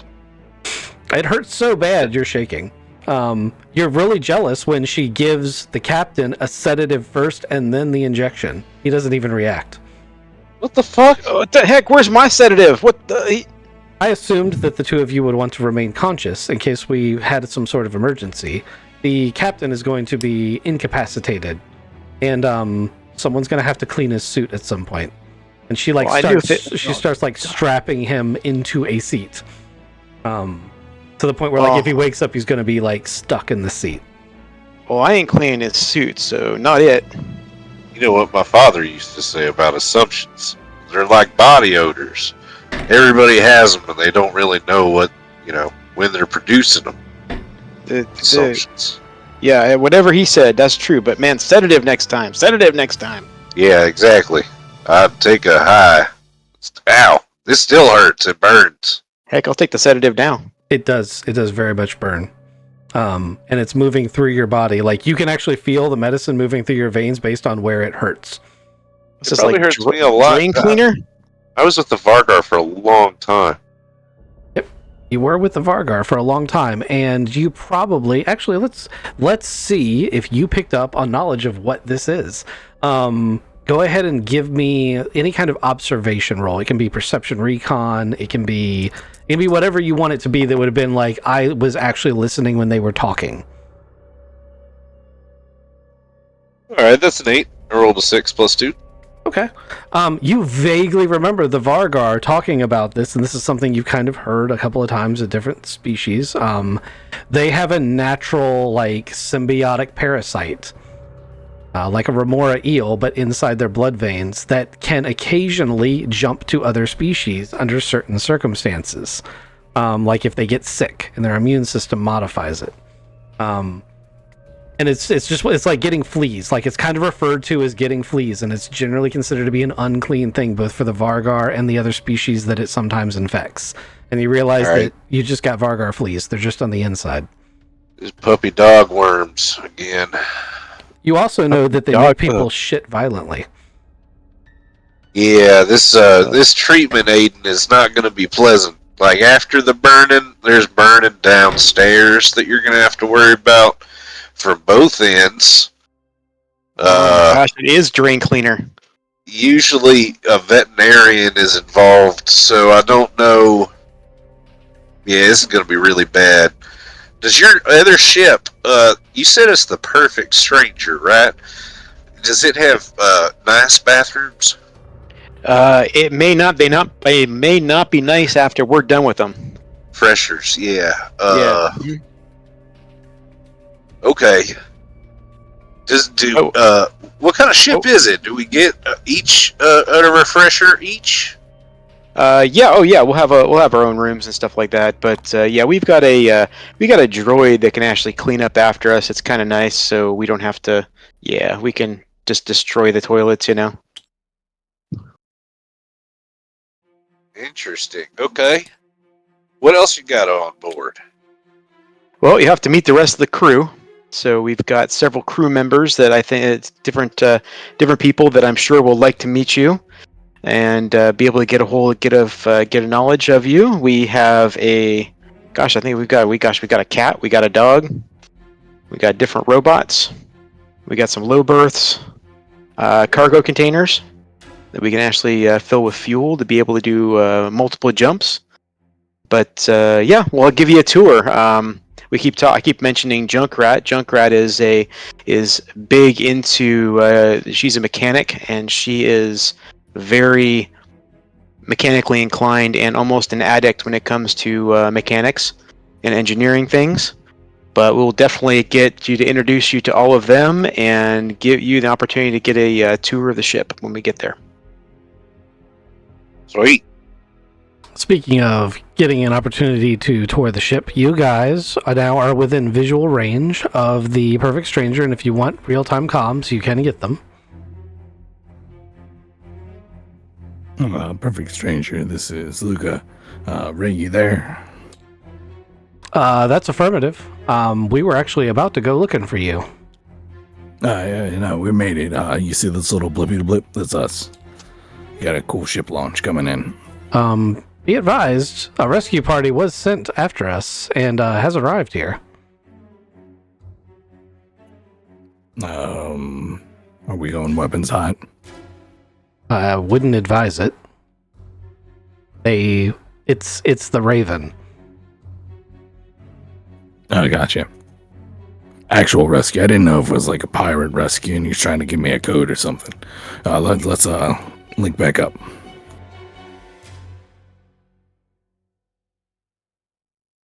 I don't know what happened to the Raven's token.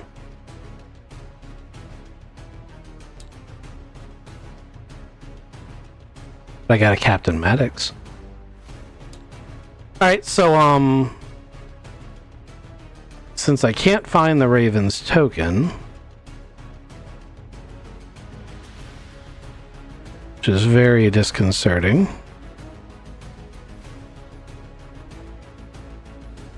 because I really need that for this scene.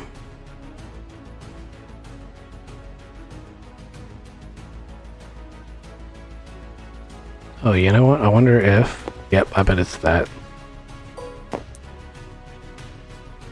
mean, it's not the right one. Nope, it's not. It's fine. It's fine. We'll improvise. Nope, it's not that. God damn it. I hate it when things go off the rails like that. I feel you.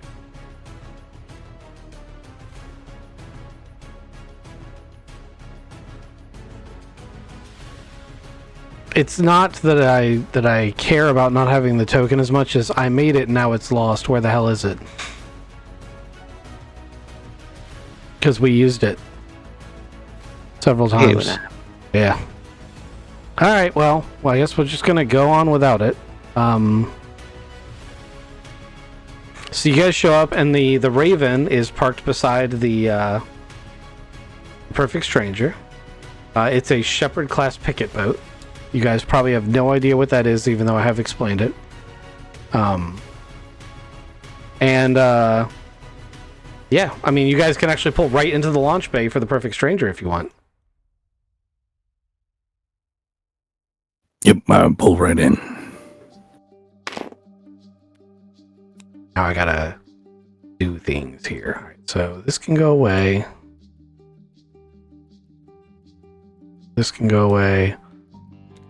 Come over here.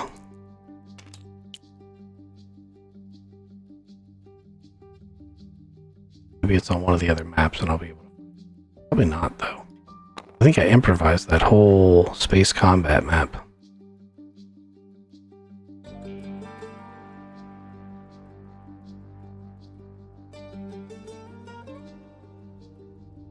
Ah, wait. Yes, that's it. Okay.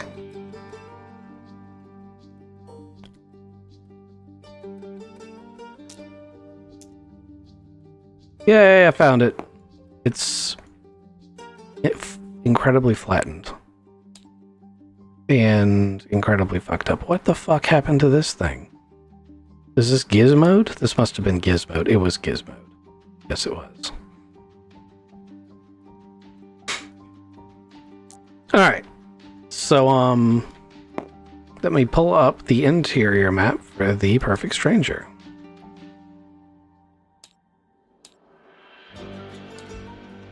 That'll only take me a minute to find.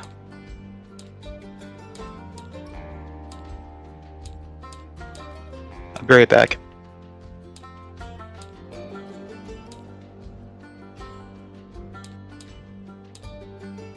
Nice ship. Alright, so the launch deck is up here. Oh, there's already a token for one in there. Is up here. So you guys would come out in this, and once again, it's like a sleeve, so it's a really tight fit around the launch. But side doors open up, and you guys are on board. Dr. Cathay is like, do you guys have a medical bay? Do you gentlemen have a medical bay that I can take your captain to? He will require treatment. Back. Oh, man, do we have a medical bay? Not as such. You can take him to his room. Okay. So she takes him to one of the rooms and she starts working on him. She like as she walks by you with him, you can tell he's evacuated in his suit. Oh, Yeah, he shit himself. That's what happens when you miss a session. that's his real nice one too. He's gonna be mad. It is his real nice suit. That's all true. That's what happens.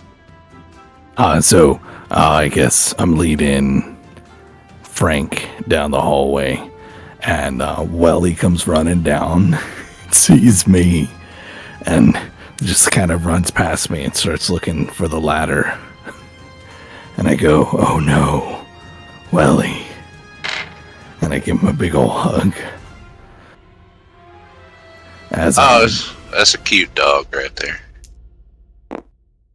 yeah, he slept in my my brother got him space trained, and we're gonna do all right. As I'm taking my exosuit off and putting it in the little locker by the hangar bays. I go, hey, so we got a Vargar in the low berth. We're missing a low berth. I guess welcome to the perfect stranger. You got a Vargar in the low berth? Yeah, that's what gave us. Yeah, do you want to? You probably know him. His name was Cardor. So give me a luck roll, 8 or higher, and you did run into him as part of the salvage team. He would be one of the people who abandoned you on the planet if you do know him. Yeah, the Alpha probably, right? He's not the Alpha. He's definitely not the Alpha. He's way down that chain. All right, I failed my luck roll. So he just wasn't one of the ones you run into. He's maybe part of the same clan, but not someone important or someone you ran into. Yeah, I recognize his color, but I don't know him personally. So Homer's walking down the hallway and he's like, Luca, Ray told me about Taylor. It's an awkward question to ask. Oh, we lost Thodubs. But we were all kind of wondering, the captain's incapacitated. Taylor was the XO. Who's in charge? Luca looks real far down at the floor. Takes a deep breath. I stick my hand out. Hi, I'm Frank. Homer very tentatively and skeptically shakes Frank's hand. Hi, Frank. I'm Homer. Nice to meet you. You got a tight grip there. You a pilot? Hunter. Oh, I see. Okay. I squint my eyes a little bit. Alright. I'm trying to, size this ship up. They've got such a weird crew, and they said that they're not pirates. It's a valid point. Go ahead and give me a perception check from the way you came up.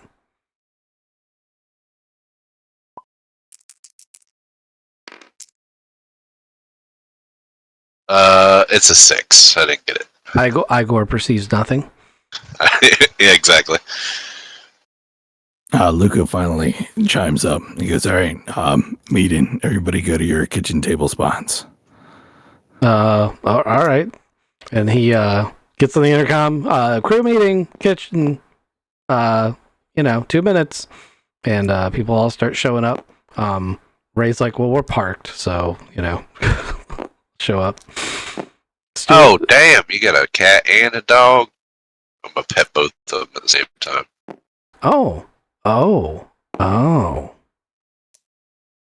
Yeah, making those kind of noises. Roll me 2d6 and tell me the result. Frank doesn't know shit about shit, and he's about to shit. The result of my 2d6 is 4.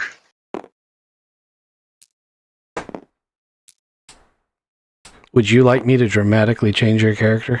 Or would you consider that to be taking your agency away? Dramatically change my character? Mm-hmm. Will it make my ultimate goal easier? Possibly.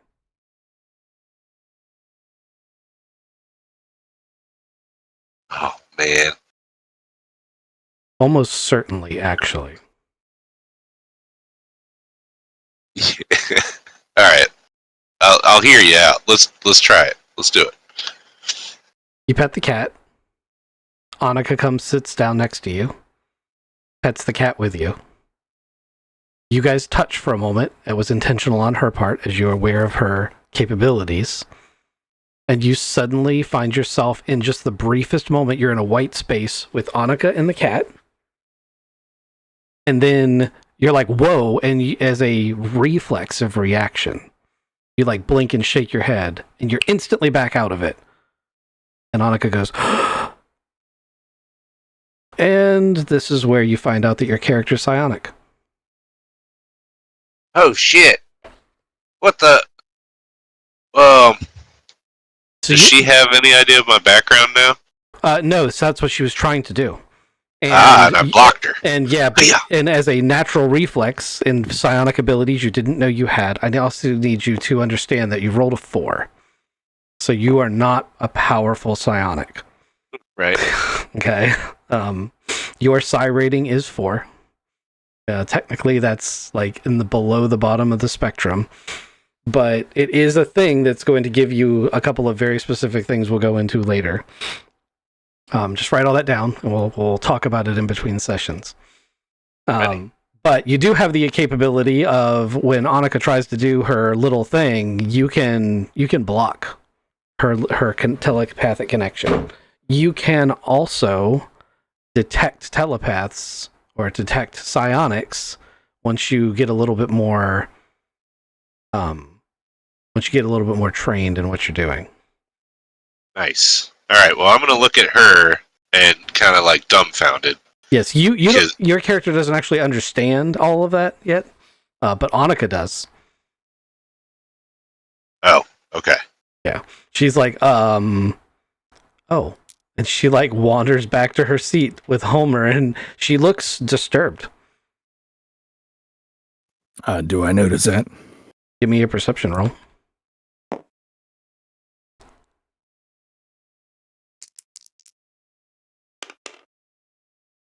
Uh, 10. You do notice it. You don't know what it means. I give her a little like questioned eye, but she's too distracted and just sits down. Yep. No, she's got a 1,000-yard stare going on, almost like Luca did. Well, as my father used to say, there's 2 ways to keep people in the dark. You shine a light at someplace else, or you blast it in their eyes. This is what we're doing right now. You guys still don't know about my background, which is fine. That's the main goal. Okay, guys. Shit has hit the fan. You saw our captain is incapacitated right now. The robot with her is Dr. Kath. She has been on a planet for 1,000 years and knows a lot about the Genesis weapon, which is what the teeny tiny drones are. We've got the codes to turn them off. We need to find some, prove that we find the right codes, and then we've got to coordinate on the entire, at least a huge scourge grid pattern to save the entire system. This is Frank. Frank. Yeah. He's really good with a sniper rifle, and he might have saved my life. Frank, this is K62, Homer, Annika, Aiden, although he's in the refresher again. That's our steward droid. That's Ray. That's Junkrat. Oh, yeah, Junkrat. Aiden said a lot about you. You're salvagers, really good mechanic. I am a shipbreaker. Yes. Oh, great! I do yeah. salvaging. Yes, that is what I do. Although the ship does a variety of different functions. I hate to interrupt the crew meeting, but Captain Maddox requested permission to come aboard. He asked to speak to the captain. What should I tell him? He wants to come aboard our ship. Yes. Who is this guy? We met him. There was a giant, starship-sized squid that was pooping out, very caustic, high-grade minerals. We gave them a couple of things, and then we jumped away to save the planet, and they followed us here. Maybe. I don't know. Gotta go meet with him. Or her. No, it's a him. Yeah, have him come join the ship meeting. Oh, hold on. Wait a second. You said giant squid and a bunch of... What do you got? What does this group do right here? This isn't like a pleasure cruise line, or you said you're not privateers, but I'm looking. You got a shipbreaker here. You got this fucking armored combat robot. This thing's got a sword on its back. You got Aiden's some sort of demolition shooter thingy. What do you guys do? For real? Can I see your phone? My iPhone? Yeah, your phone. Why do you need to see my phone? Why can't I see your phone? I'm just asking why you need to see my phone. I get my phone out and I go to hand it to you. Good. What are you going to do to my phone? Can I? And then I flash it towards its face, so that's unlocked. Alright, you have my phone. Is there any like special software on this phone? How would you tell? I've got GIA codes. I want to see, So does like, he. is it encrypted? So it's encrypted with something that's GIA level equivalent? Definitely. Once again, how would you tell? You're holding the phone in the hand, unless you're going to start plugging your intrusion kit into it 1,000%. I'm going to just start hacking it. right in front of him. Oh, yeah. Hey, whoa, hold up. You just needed, you said what? You wanted my phone for what? What are you going to do? You got to give me that back right now. I give him my phone. What am I supposed to do with this? I mean, it's a phone for a phone. No, that's not how this works. I need my phone back. I was on that planet for a very, very long time. And the videos on my phone are personal. Do you hear me? I need that phone back now. Can I roll a deception roll? Yeah.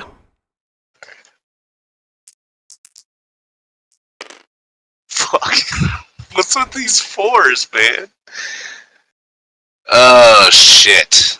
I have a 0 in deception and a -1 in social, so that's a 3. So I look him up and down. I go, private messages on the phone. Porn, everybody's got that on their phone. Also, how do you get porn on an abandoned planet? I made it myself. That's Oh, a hard that's car. That's a Had you Hard car, passed, dead body. had you passed your deception check, I would have let you do something like that. But I'm going to say you don't really have an argument for that. I will say that it is highly unusual to have your phone taken in such a way. Definitely outside of the socially acceptable things to do. So this is definitely a high stakes tactic by Luca. Yeah. Yeah, sorry about that, Frank. Luca's a little special. He just, kind of, does stuff like this. You hear that from the muffled bathroom. You're in there Still like hasn't Bob. come out. Yeah, I like. No, I'm like over comms. Oh my God! He's talking on the phone with you guys while he's pooping. I made it to the meeting, guys. Hey, Dialed guys, you gotta. Oh my god. Why are you using the public bathroom? You've got one in your room. It's okay. It's fine. It's an emergency. The wave hit him. That's also why he doesn't have a good phone. Alright, so you're gonna find some stuff in that phone. No, he's not. Oh, he's not? Even if he plugs his intrusion deck in, you really think that the government is going to give him encryption software that he's going to take into the field and potentially lose that can crack its own mission essential? Like, your mission's more important than theirs. Your encryption's going to be better. He's going to be able to tell it's encrypted. Okay, I thought he'd be able to figure the flavor of it. Like, this is GIA encryption. I'm debating whether or not his intrusion deck is just going to melt in his hands. Oh, shit. Okay, Yeah, gotcha. like, that's... I thought when I gave you your briefing, I made it clear that, like, this is a top priority and theirs isn't. They were the bottom rung on the totem pole and you're on the top. I'm going to snatch my phone back then. This is getting, physical. If it has to. Luca, I need that phone back right now. You can't just bring me on board and then take my property. I mean, you're asking a lot of very probing questions. I need to know where I'm going to be staying. You could just drop me off at the next place then. Drop you off on a lease with. Okay. So if you're going to ride with us, the last captain did it for all of the crew. And we still got another captain who wants to come on the ship. But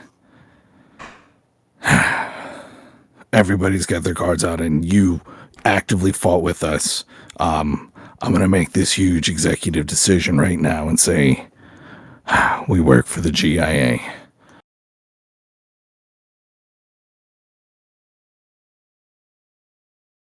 Homer's going to be like, to be clear, Annika, Ray, and I are new additions. We work for those two, and them. He's going to put to Luca and the bathroom door, and the captain over there.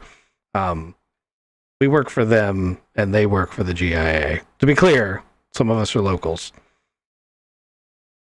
Let's see. Okay.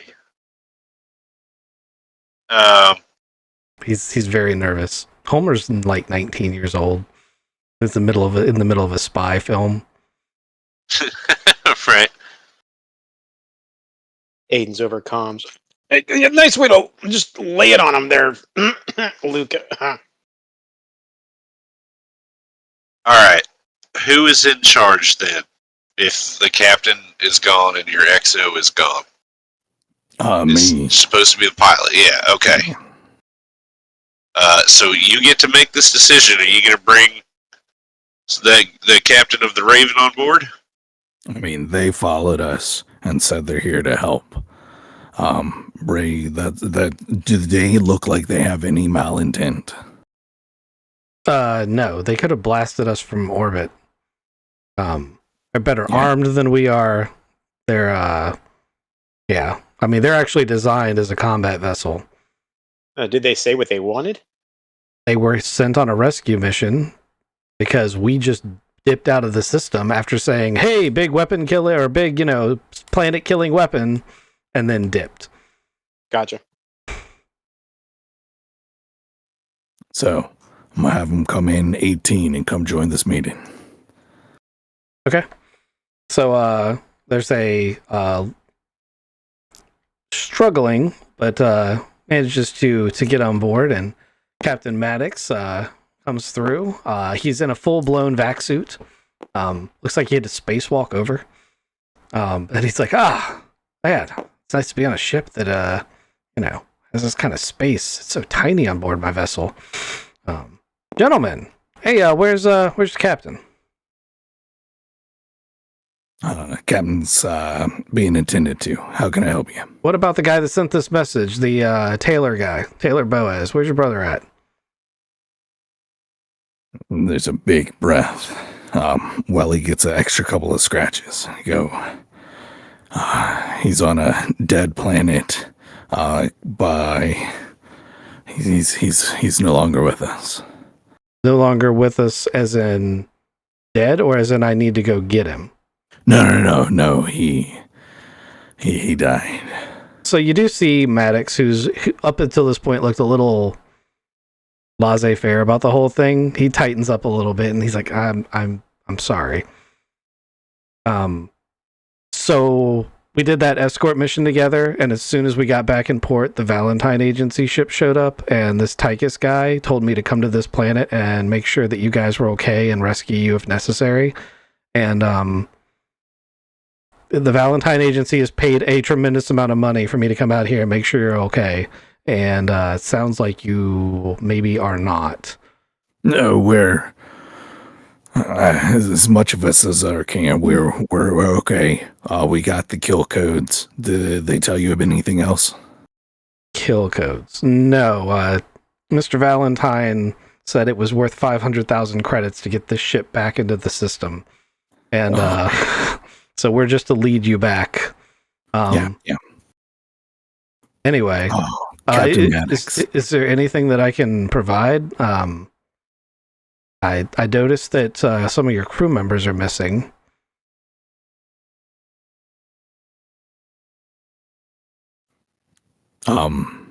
We got everybody back now. You sent over the Vargar, right? Yeah, we're the ones that sent you the Vargar. You guys wanted to interrogate him or something. They were just going to execute him in the port anyway. Yeah. So, like, serendipity happens in strange ways. You had one ship, we had the other ship. The ship that I don't know if I want to lay all this on you, but we'll take an escort out of here. Ray, are we good, like, fuel-wise? Topped off. Well, Junkrat, as topped off as we can be. And Junkrat turns, so what Ray was trying to tell you is we're topped off as well as we can be. One of the tanks has a little hole in it.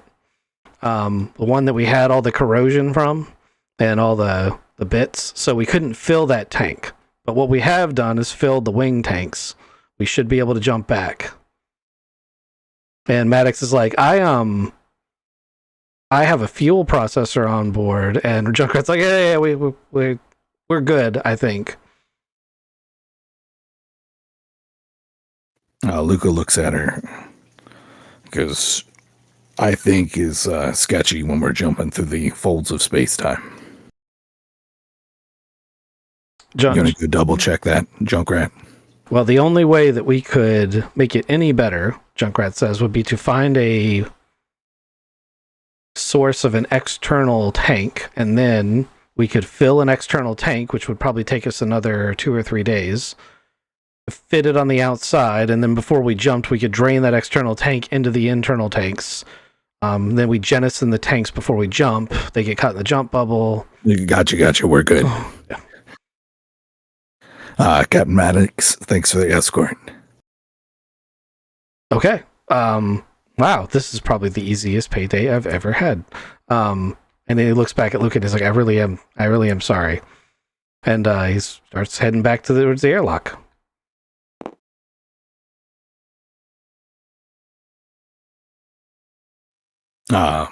So Frank, we had a big meeting. You're pretty quiet over there. You doing all right? Did he just say 500,000 just to bring you guys back to the planet? What was that about? The Genesis weapon is a bunch of nanites that will kill an entire system. We need to get back there to disseminate the kill code and save an entire system. Yeah, but this Valentine agency is going to spend that kind of money?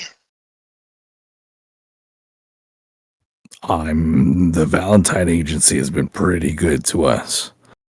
And I'm pretty happy with them as far as they seem to be pretty stand up.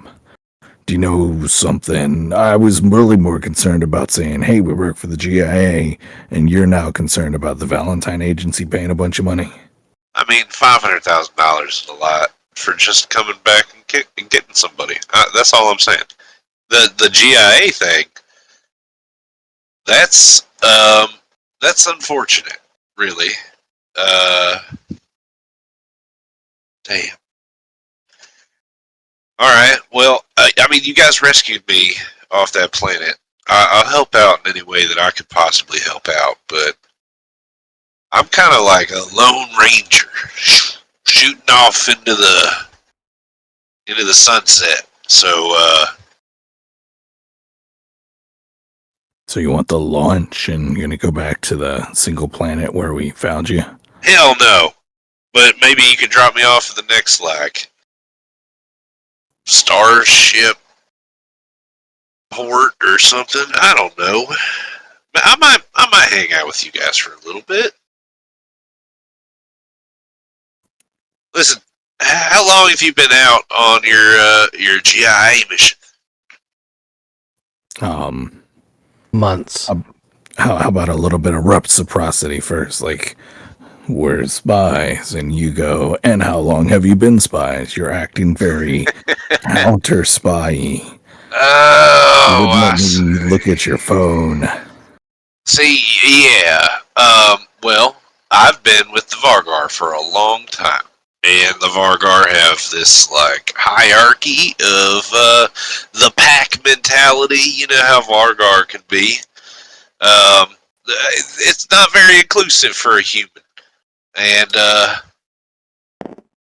it's been lonely. With my phone's got some stuff on it that like doesn't need to be seen, really. But look, I'm supportive of the GIA, and as my father used to say, when you're when you're looking around trying to find things that need to be nailed down, don't refuse a hammer. I could be a hammer for you. Are you going to help us disseminate this kill code and save an entire system? I'm not too big with pooters, but I might be able to drive something or, program a drone or something. I'll help out. Look at this guy. You got this guy over here. He's 19 years old. I'm sure I could help out more than him. No offense. Dude, buddy. what the hell? Sorry, I just, you still look a little green, really. They know they can trust me. Well, that's good. Trust is a huge thing on the ship. Alright, so you're not privateers. GI makes perfect sense, actually. I mean, look at the makeup of this place. What are you doing out here? Other than just working for the GIA? You out here, scouting? Right now, we're trying to disseminate a kill code to save a system. Alright, I get that, but like the Vargar that you got in the low berth back there, is he like a spy that you gotta... They don't really have spies, so I don't really understand the whole Vargar and the low berth. He was part of the pirate Vargar that dropped the Genesis virus on the system that we're trying to save. Alright. That also probably abandoned you on the planet. Yeah, he was a dick. Probably. I mean, he seemed kind of worried about his family. There's a lot of information I'm trying to process here. I'm trying to remember who I am. It's difficult. Alright. So, I can't tell you anything about why I'm out here. Just gotta trust me. We didn't have to tell you anything about what we're doing. You gotta trust that you won't be in an airlock. Okay, that's fair.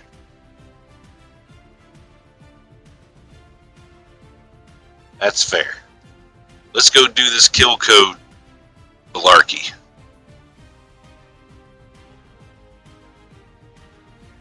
Is the meeting adjourned, Mr. XO? Yeah, let me show you to your room. Ray, get the system started up. Junkrat, get the engines ready to launch. And Aiden, you feeling okay in there? Yeah, we're finishing up. All right, Oh, it's the worms. Yeah. courtesy flush before you get on the what do you do, astrogates? Yeah, I don't think flushing's gonna help this situation. So Frank, what can you do on a starship? I can defend it pretty well. I'm pretty good at comms, but mainly I'm all about like tactics and shooting things. I'm pretty damn good at that. You didn't send me a new character sheet. Did you spend that extra skill I gave you? I haven't used it yet, and I did. Yeah, I sent you my last one, but I haven't updated. I also want to give you the opportunity to mulligan one skill, so you can take one that you already have points in and move it somewhere else. Oh, okay. Give that some thought. I don't. What do you guys need on your ship to complement you? I was studying broker, trying to just move some cargo and keep a ship paid for. It's kind of tough to do. Yeah. I don't know. More like a drinker. I'll take them down to the bar and work it out that way, or make them, take them out back of the bar and work them over that way. I'm more of that guy. I mean, Homer's runs the guns. Junkrat's now the only person in engineering. Oh yeah. Ray can fly this big ship like it's a nice, gentle baby. Well, that's good. Let's see here. The captain's killer with all things weapons. Is he now? He didn't really strike me as killer. Really? When he hit the self-destruct button and killed people, he wouldn't strike you as a killer? No, more just like a button pusher. Couldn't help it. Well, we could really worry about my skills later date too. Anyway, which one of these can be my room? This one here? Yeah, so Really? This is my brother's room. We share a wall. Like, you're sitting in the chair and I'm like making sure all of his stuff is packed nicely and is going to go in a suitcase and come with me. Well, he's jumping around like, oh man, this is my room. You need to understand that there is an actual case and it's not going to fit in a suitcase. I couldn't possibly take your brother's room. Isn't there another stateroom somewhere that's been empty? This is now like Welly's room. I couldn't possibly. That's just rude. You're not suggesting I take this room, are you? I need you to stay right here real close. Okay. And then I like drag this entire huge case out. You got any other stuff? You really need to look at this before because it's narratively, he's going to have had like stuff mounted on the wall and in cases, and there's, huge rifles and shotguns, and like the whole room was filled. You're not just going to be like, oh, let me pack this suitcase. Yeah. Like there's a chainsaw in here. Like it's not going to do the way you're either going to leave the stuff in there with him, or you're going to put him in a different room. You're not doing the suitcase thing. Okay. I'm gonna pick. Oh no! What did he like the most? I'm gonna pick his toolkit up. Okay. He would. Well, if it's in the locker, he didn't have it on him. I'm gonna take his sword because he's always fighting with K62 with his sword. Right.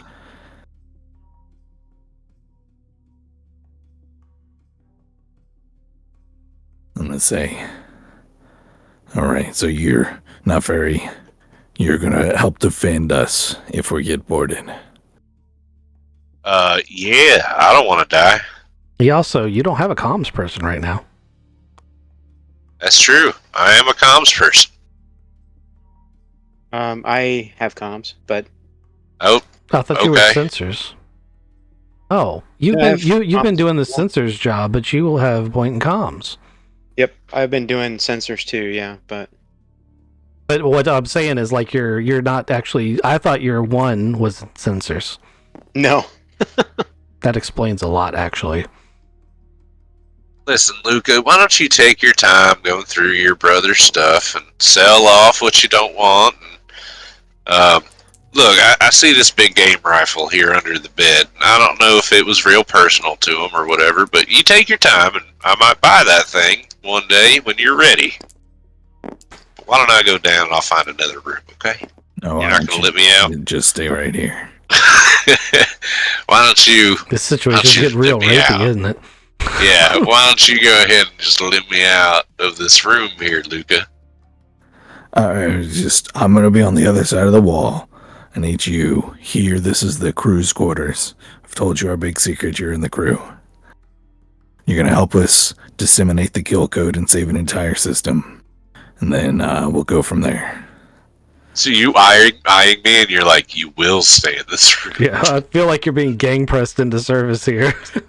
I look at Welly after the door closes, and I'm like, all right, man, I guess this is me and you bunking up.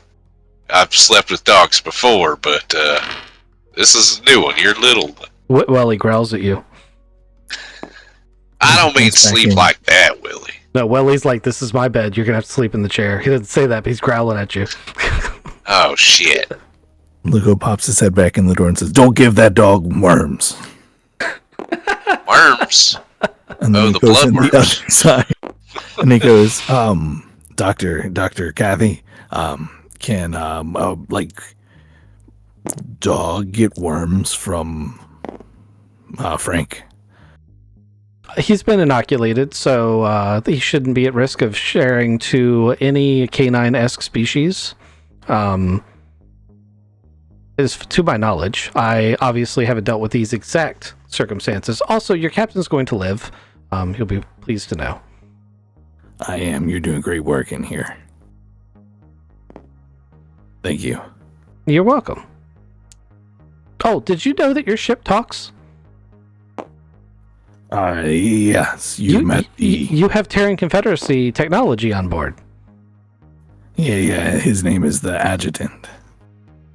That isn't actually his... Never mind. Oh, we don't know his real name, do we? Did That- we learn it? That's it's a serial number. So that's why she stopped. Is because she's like, yeah, they would consider a serial number to be a name. But she's gonna be like, that's very interesting. I am really amazed to see that any other Terran Confederacy technology has lasted to this era. It is amazing. Yeah, we found him, and I've done a lot to get him where he is today. He has developed a sentient personality. It's fascinating.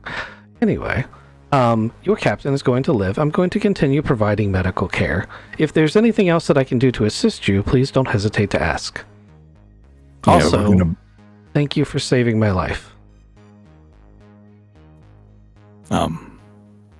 no problem. And Luca takes a deep breath because he's lost his brother. He goes, "Okay, we're a week in hyperspace before we need your expertise on the kill codes. But I guess maybe the adjutant could also help."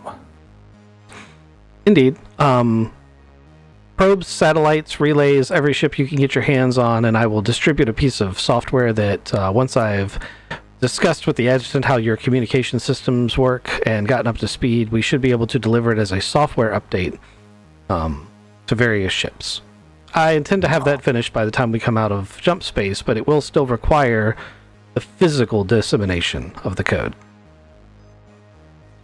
Meaning getting the probes, satellites, and ships to the places that need to receive it.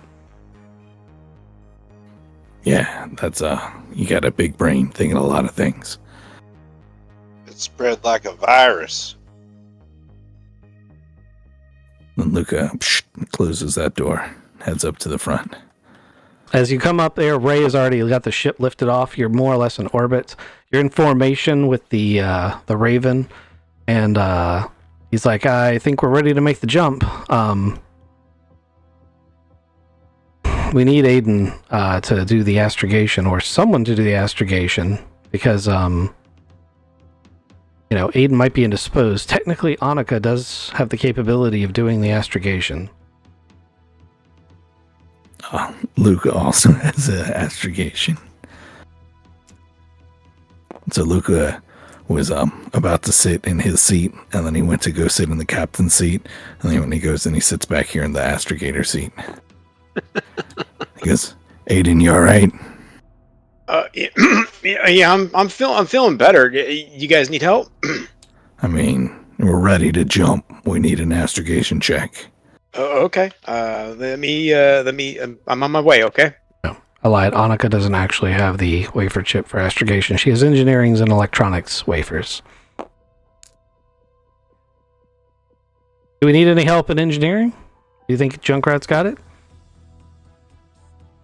I mean, if you're offering, head on down. Yes, I would like you to be down there, Gigi. Annika.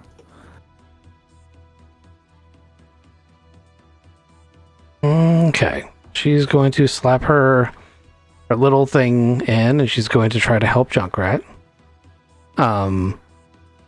Let me give you... So astrogation roll comes first in the check. We're going through the whole process of the running through time as well. It's just a d6 times 10 minutes or whatever. Yep, so roll a 3 times 10, so 30 minutes. Okay. And what was your actual check? Sorry, that's what.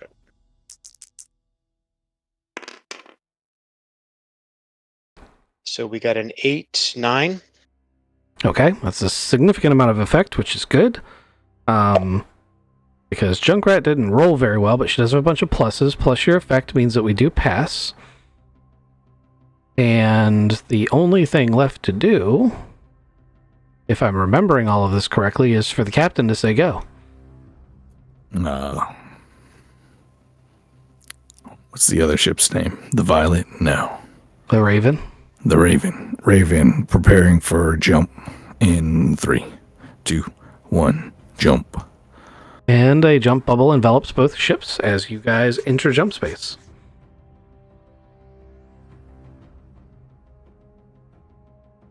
And we're going to get 1 week.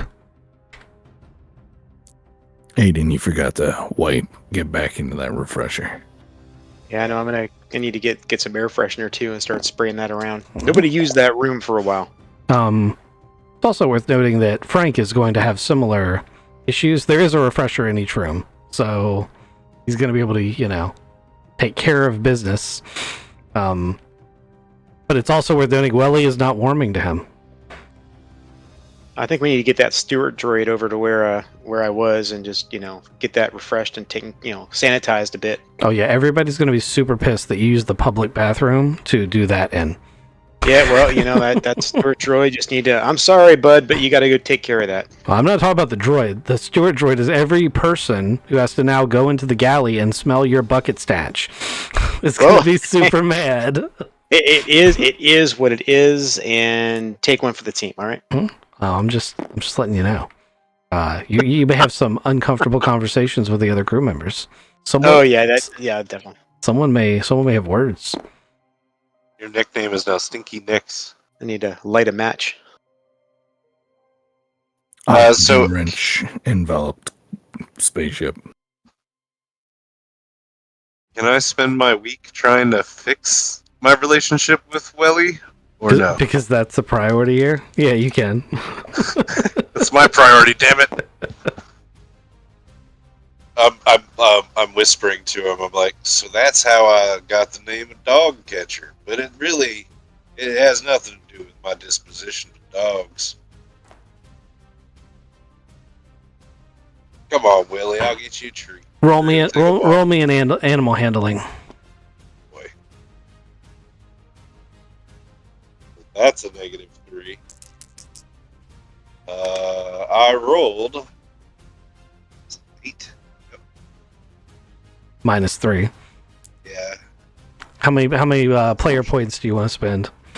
Right. 3? I'll let you go up to that. Welly will be at a point at the end of the week where he tolerates you. Gonna sleep in the bed yet?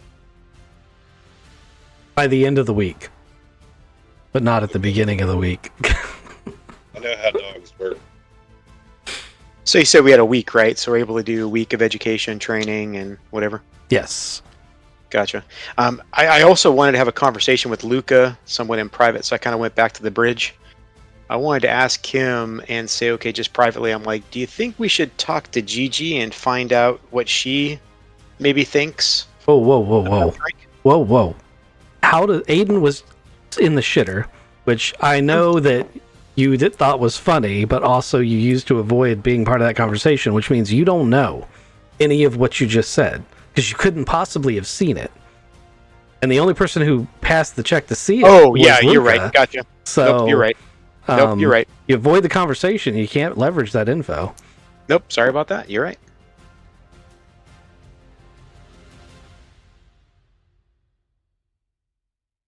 Nothing stopping Luca from starting the conversation, though. Yeah, just waiting for my turn.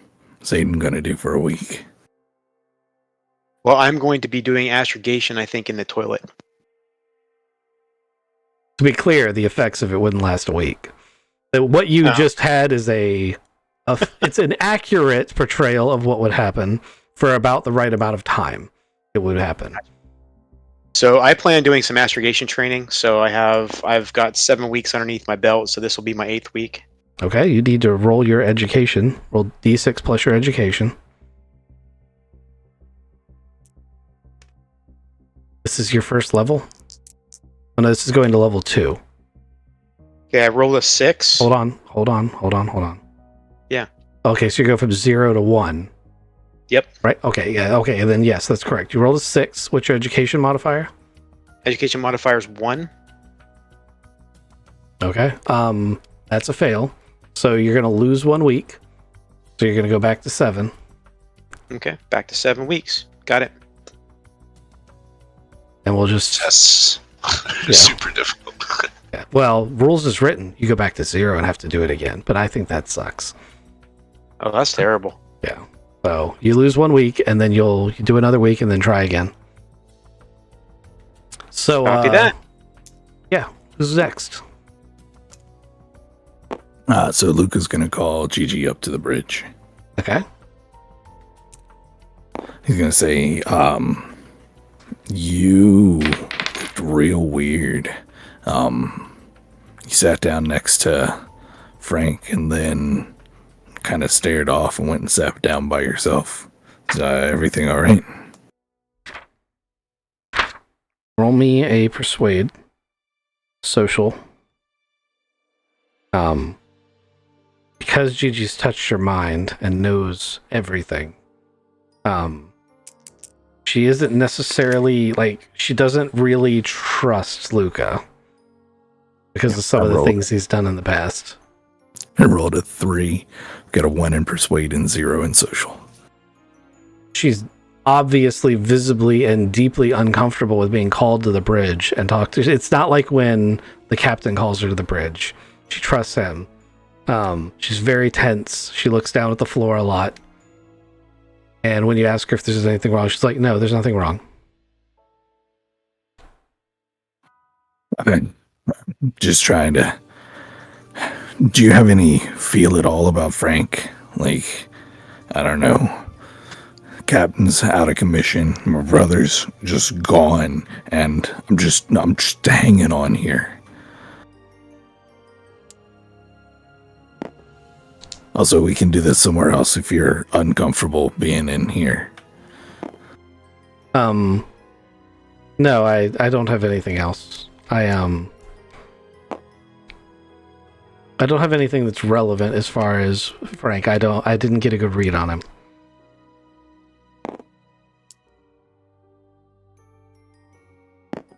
Oh man. Have you tried that dream stuff that you do? Oh man, she shoots daggers at you. She's like, I didn't get a good read on him. Oh, sorry. Wait, what? That's wild. Does he have purple eyes too? All right, so I'm really needing you to step back, Kizik, and separate what you know as a player versus what Luca would know, and understand that it wouldn't. Luca wouldn't make those same jumps. She's about to melt your brain. You're insulting her. Secondly, he wouldn't know that that's unusual. He wouldn't it wouldn't stand out to him. He's not psionic and he has no knowledge of it.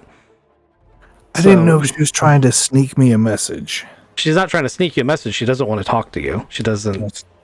When she read your mind, you murdered police officers in her mind.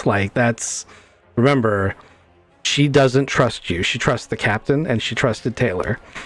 And now you've called her to the bridge, like calling her to the principal's office, and you're grilling and interrogating her about something that she considers to be deeply personal. Like the whole, did you do the whole Mindscape thing is... She probably, when I say she's staring daggers at you, she's visibly angry at you right now. Cool. So she touches my hand, and I forget all of this, and she just leaves. Like I said, she's close to deciding whether or not she's going to melt your brain right now. Cool. I again, sorry. I'm in a weird space. I don't know how to captain or like talk to you, and I'm. Do you know anything about brokering? She's like, brokering? You mean like selling goods? Yeah. I clearly am doing things wrong, and nobody wants to buy the stuff that I bought. And you're really nice and pretty, and I thought you might know some stuff about that. Also, please don't kill me. Luca, I'm gonna leave now. Okay. Okay. Yeah. See ya. She's gonna go here.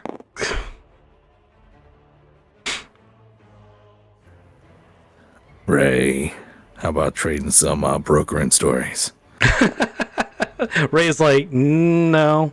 I heard all that mess, and I think you need a nap, bro. I think you need to take some time. We're in jump space. Like nothing's nothing's gonna happen. You should take some time off.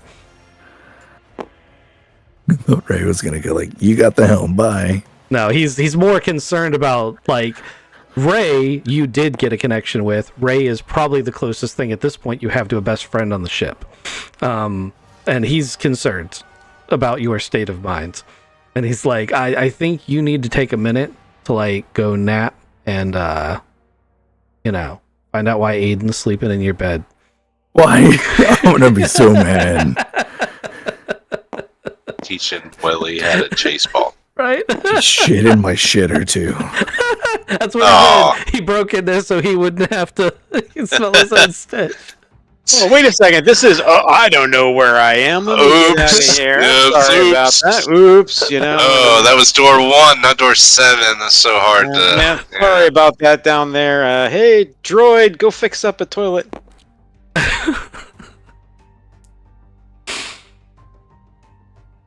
Luca's gonna get a bottle of brandy and pass out in his bed. Okay. So there's this system called stress. What I'd like you to do is like you to roll a d8. You're at a -2. Actually, if you're gonna drink some bourbon beforehand, I'll take it down to a -1. But you need to pass this check. Because I feel like Luke is definitely at a mental threshold where he might just stay in bed and be like, I'm not coming out. Yeah, that's D8. depression. You need an 8 to pass. You need D8s or just a regular D2, 2D. 2D, sorry. My bad. You said I'm at -2. Yeah, you're at negative. Well, you're at -1 if you drank alcohol. It actually will help you a little bit. It didn't help. Made it to a 5. Yes. So Luca's gonna spend the week curled in the fetal position, not being captain. He's not gonna come out of his room. The steward droid is gonna like start sliding trays or meal packs like through the door, just to make sure that he's got food. Frank steps up. Leadership. Frank, you gonna try to intervene? Yeah, I'm gonna walk in there on like the second day, third day maybe, and try to give him a pep talk. Let me see how the leadership role goes first, and then we'll see. Okay, that's bad. I got it's social. Yeah, I got a 7 because I've got a -1 in social, but I have a 1 in leadership. 7. I'm gonna burn a player point. Okay. And I'm gonna be like, hey, or actually, hey, you can't wheeze. Okay. As my father, why don't you come play chase ball with me and Welly? I know that you said you like chase ball, and it gets your mind off of things for a little while, and maybe it'll be good for you. Come on. I burned a player point. Whatever that means. Luca's got a bottle in one hand, and You can bring that. His And you, brother's sword and in the you other have hand. 2 open cargo bays. We got enough room. Chase ball. Yeah, chase ball. Bring that bottle of bourbon. It'll be fun. We'll get a little toasty and chase the ball around, just like me and my buddy Gaston used to do. Wellie'll love it. He barks all the time now. It'll be a good time. K62 can come. Yeah. If you want K62 to come, that robot scares the shit out of me, but he can be there. You want to tell me why he's all armored up and walks around with a sword, by the way? He doesn't actually walk around with all that on. Oh, okay. Yeah. I thought he was in armored mode as he was sitting there. Yeah, so he was just because he was left over from when last time he did a boarding action. But yeah. Okay. They cleaned him up. Yeah. Well, what it is he just doesn't, when he gives a recharge, he has to take his armor off, so he doesn't just put it on unless he needs it. Gotcha. Okay. That's just a loading droid. I don't know that he's got combat then. Yeah. Well, but he is a full-blown crew droid, so he would be able to play chase ball. Technically, a steward droid could play chase ball. There you go. We got 4. We could get, maybe that lady will come. What's her name? Gigi. Yeah. Gigi's mad at me. Oh, well then no. How about Homer then? Or, Ray steering the ship. Aiden can play. Aiden smells like worm shit. But he could play if he wants to. No, I could play. Alright, let's go play some chase ball, Luca. So, Let's play dragging the sword. Let's play some chase ball. And normally, as a GM, I would lay out a bunch of rules about how this works now. But since you guys invented this game, why don't you guys tell me how chase ball works? I figure it's a lot of athletics checks. And we kind of pong the ball back and forth. What's chase ball? Didn't Kizik made this up? Yeah, I'm a little hazy on this myself. So this is a game that Kizik made up for one of his characters that has become a very popular sport, and they're gonna draw a diagram here and then tell me how it works, and I'm gonna get to watch as the GM as these guys explain how it works and play a round of chase ball, and then we're gonna come out of hyperspace because I think we've now covered everybody.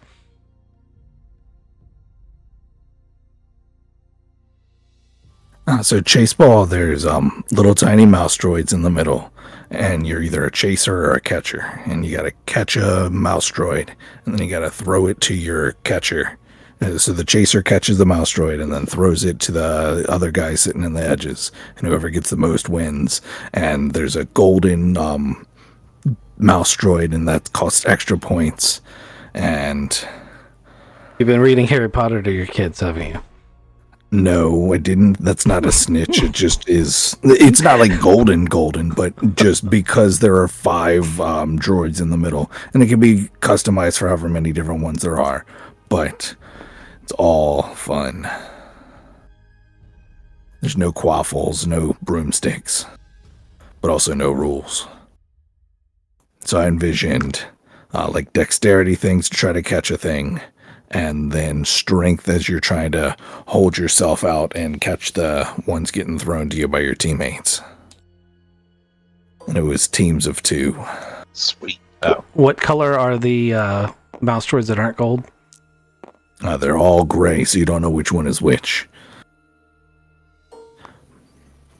I can do black. Will that work? That sounds good. There you go. But it also can have 3 teams of 2. And everybody stands in the same little spine. So you can intercept a pass. Gotcha. Alright, then I guess it's me and Aiden. You and Homer, and then the bots. Sounds good. Homer, huh? Where can I put my sword? I might use this to help get some advantage. Get him. Also, I think that No, I know that I'm going to get the most 100 gold for whoever catches the most. 100 credits. Alright, I'm in on that action. Yeah. Homer, come here. Homer, you got to catch those, and then I want you to throw them up real high, because I think I can jump higher than this Frank guy. Homer's pretty athletic because he was a hunter. With all that said, he's not very strong. He's very dexterous. Yeah, catch him and throw him high. Then I got to catch him. Okay. Okay. So he's going to use dexterity for his role, but I'm assuming these all have to be athletics of some flavor. Yeah, you got to catch a droid as they're all just zoom, zoom, zoom. Okay. And you guys ready? So that means we need the steward droid to roll one, which is going to be a disaster, and Aiden to roll one, which will probably be okay.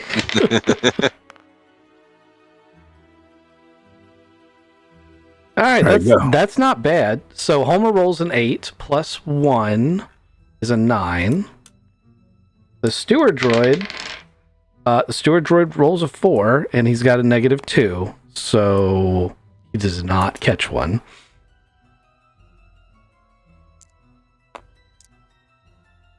I'm gonna say you need a crit to catch the gold one. What do you guys think about that? Yeah, that's fair. On the first round, yeah. Yeah, eventually it'll be the only one left. All right, so who catches one? I think an 8 or higher should pass. Aiden, have you done your rolls? Are you talking to the muted mic? He's probably been talking to us this whole time. No, I have not. I just moved over some dice here, so... Okay, so... I do talk into muted mice every once in a while, so... Okay. Yep, roll the 9, so we're doing pure dexterity then? You can do anything that's of an athletics variety. So that can be strength, dexterity, or endurance. Oh gosh, we're going to do endurance all the way around, so... So we rolled the 9, endurance we're adding on 2, so we got an 11. All right. So I'm going to say, are those chains? So like he rolled an 11. Does his effect go into who he's throwing to? That would give a +1 to whoever Homer's throwing to. And a +3. Yeah, give me a +3, Aiden. I think that works. And K62 is just like, are you ever going to throw something? Why did we have these jobs? Why am I not out there? K62 can try to intercept it. He can oppose one of us. Oh, that's a great idea. Let me roll for him. Yeah. I got a 10. Pure dex.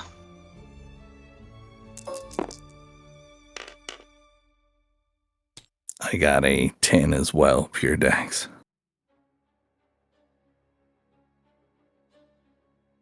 K62 fucking elbows me while I'm jumping in the air. K62 rolled a 6 and has a +3, so he gets a 9. No, that's not enough. Not enough for you. How would Luca get? I got a 10 too. Okay, so yeah, it's not enough. So he doesn't get the intercept.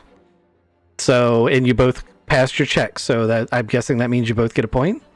Hell You each got yeah. one. All right. Ding, ding, ding. This is exciting. All right, next round. It's like an ongoing thing. We need to go find them. Do all the players stay in the same positions, or like every round do they have to switch? No, it's just these things are still going. They got to find them like as they're getting further and further away, but they're all locked in the same spot. Okay. So everybody's running around, except for the people in the goal zone.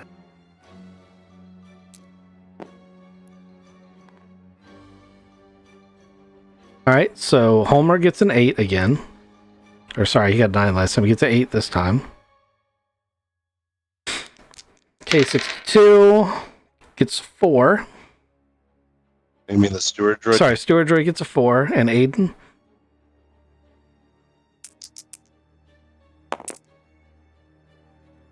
Okay, we're doing straight endurance, so we have a 9. Okay.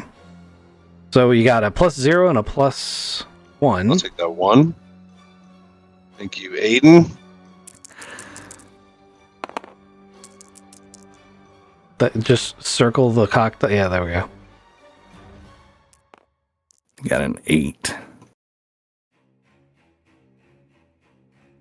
So I'm up looking for it. I got a 12. Oh, fuck. You can jump higher than me. But I'm also in a mental fugue and drunk. That's with the +1 from Aiden. Excuse me. K62 also gets 12. No, sorry, Oh. that's a 13. Oh no! Take it from fucking Luca then. Which one of you rolled higher? I rolled higher than Luca. He takes Lucas then. So K62 snags that one. Ding, ding, ding. And this one went too, so I think the only one left is the golden one, right? Correct. All right. Takes a crit. So now it's got to be the highest of the catchers, because only one of them can get it, obviously, right? Yep. Yeah. Also, Aiden is using endurance, so whilst Homer's like sprinting and diving and catching them, he's just kind of jogging up and down and up and down, and eventually one runs underneath him and he just picks it up. Okay. Well, Homer got a 10. Steward Droid got a 3. So, Oh heavens, this game is most difficult. it's really hard to hold this tray while playing this game. 7. I believe that is Homer then. Wow. Yeah. With the 10, it gives a +2 to who he's throwing to. And everyone's, of course, going to try to, intercept that last one, including K62, who is not going to do it with the 5. Oh, Luca rolled a 10, got a +2 is a 14. It's going to be really hard to beat. Yeah, I only got a 10. That's good though. Lucas snags it. So I guess the golden one's the deal, is the tiebreaker. Oh yeah. There you go.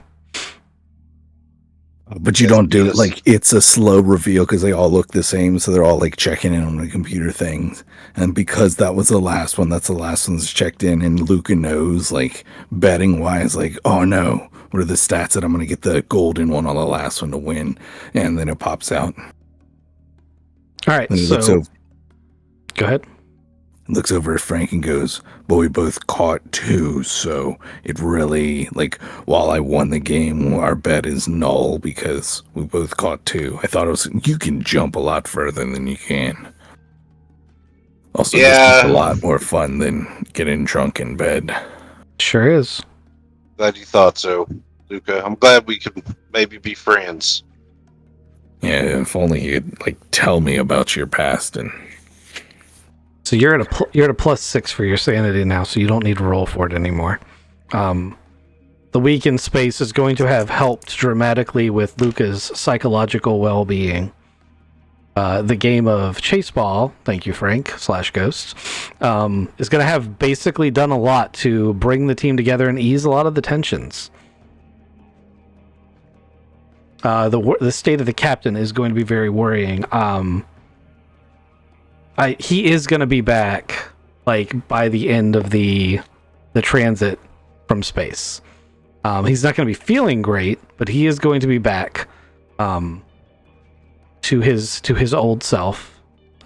He apparently has quite an allergy to these things, so he was much worse than you guys. But as you guys are transitioning out of jump space into the orbital area around Elise, 1525, you are going to be met by an asteroid ship.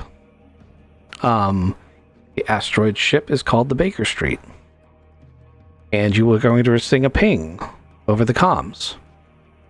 The captain is going to be like, I need someone to answer that ping real fast and talk to whoever that ship is. I can do it, Captain. I got a 1 in comms. He doesn't know that. But I rolled really shitty. I got an 8. It's not a technical thing. It's who's going to do the social check, but that's probably just as bad. Yeah, I don't know if you want me doing that. Not for either one of it. I don't have a good social either. Aiden, talk to him. Yeah, I think it should be Aiden. flying the ship here. With my Frank is social of getting DM1, -1. Use your You're no word. worse than anyone else. Okay. So you get a hail. So who'd I get it from? It's from a ship called the Baker Street. It's in space, pretty much right where you come out of jump space. It's just barely outside of visual range, but your sensors can see it clear as day. Okay. So they are hailing us, or I am hailing them? They are hailing you, as if they expected you. Oh, very interesting. Perfect stranger, please respond. Hello, this is Perfect Stranger responding to your hail. Captain Valentine sends his regards and would like to know what the status of your objective is.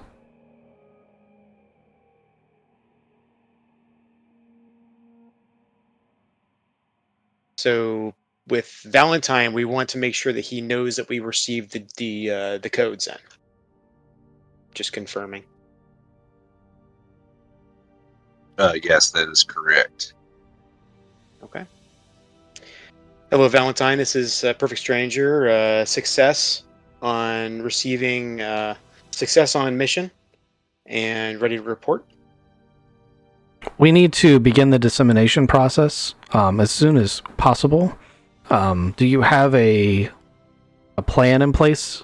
Did you have the protocol figured out for how to disseminate this? We have it taken care of, guys. We have a plan for delivery. Dr. Kathy said something about I know we getting talked this about out. several different Yeah, things, but I was thinking send it out like a virus. I mean, we got the adjutant who said we need to have a grid going across the entire, or not the adjutant, but Dr. Kathy said a grid across the entire thing, or a software package that you can install on ships, or a software package you can install on drones. Like, it's a short-range kill code that needs to go through the entire system. Yeah, so do all of basically, the above. yeah. So basically, sending it to the Valentine Corporation, having them share it with their ships. Is that the plan? They all need to physically get this software upgrade. It's not just a code. It's everything. Gotcha. Okay. Hello, Valentine. Yes, we have a plan on disseminating the information. We actually need to do a delivery / install of the plan of the dissemination information on ships to be able to disseminate that across the universe.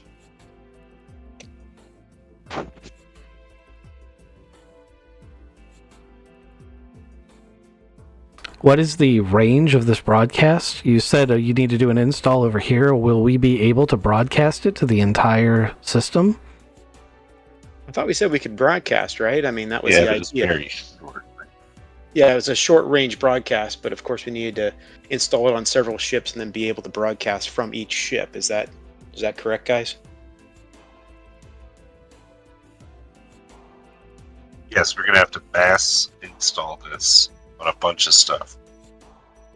Gotcha, that's what I figured. Okay. Okay, Valentine. So there is a You keep requirement calling it to- Valentine. That's the guy's name who's not Yeah. actually talking to you. The ship is the Baker Street. Okay, the Baker Street. Okay, Baker Street. The information is going to have to be installed locally. Has a very short range. However, we will need to be able. We will be requiring to cast a wide net, so it will need multiple installations to be able to broadcast signal in order to be effective. Over.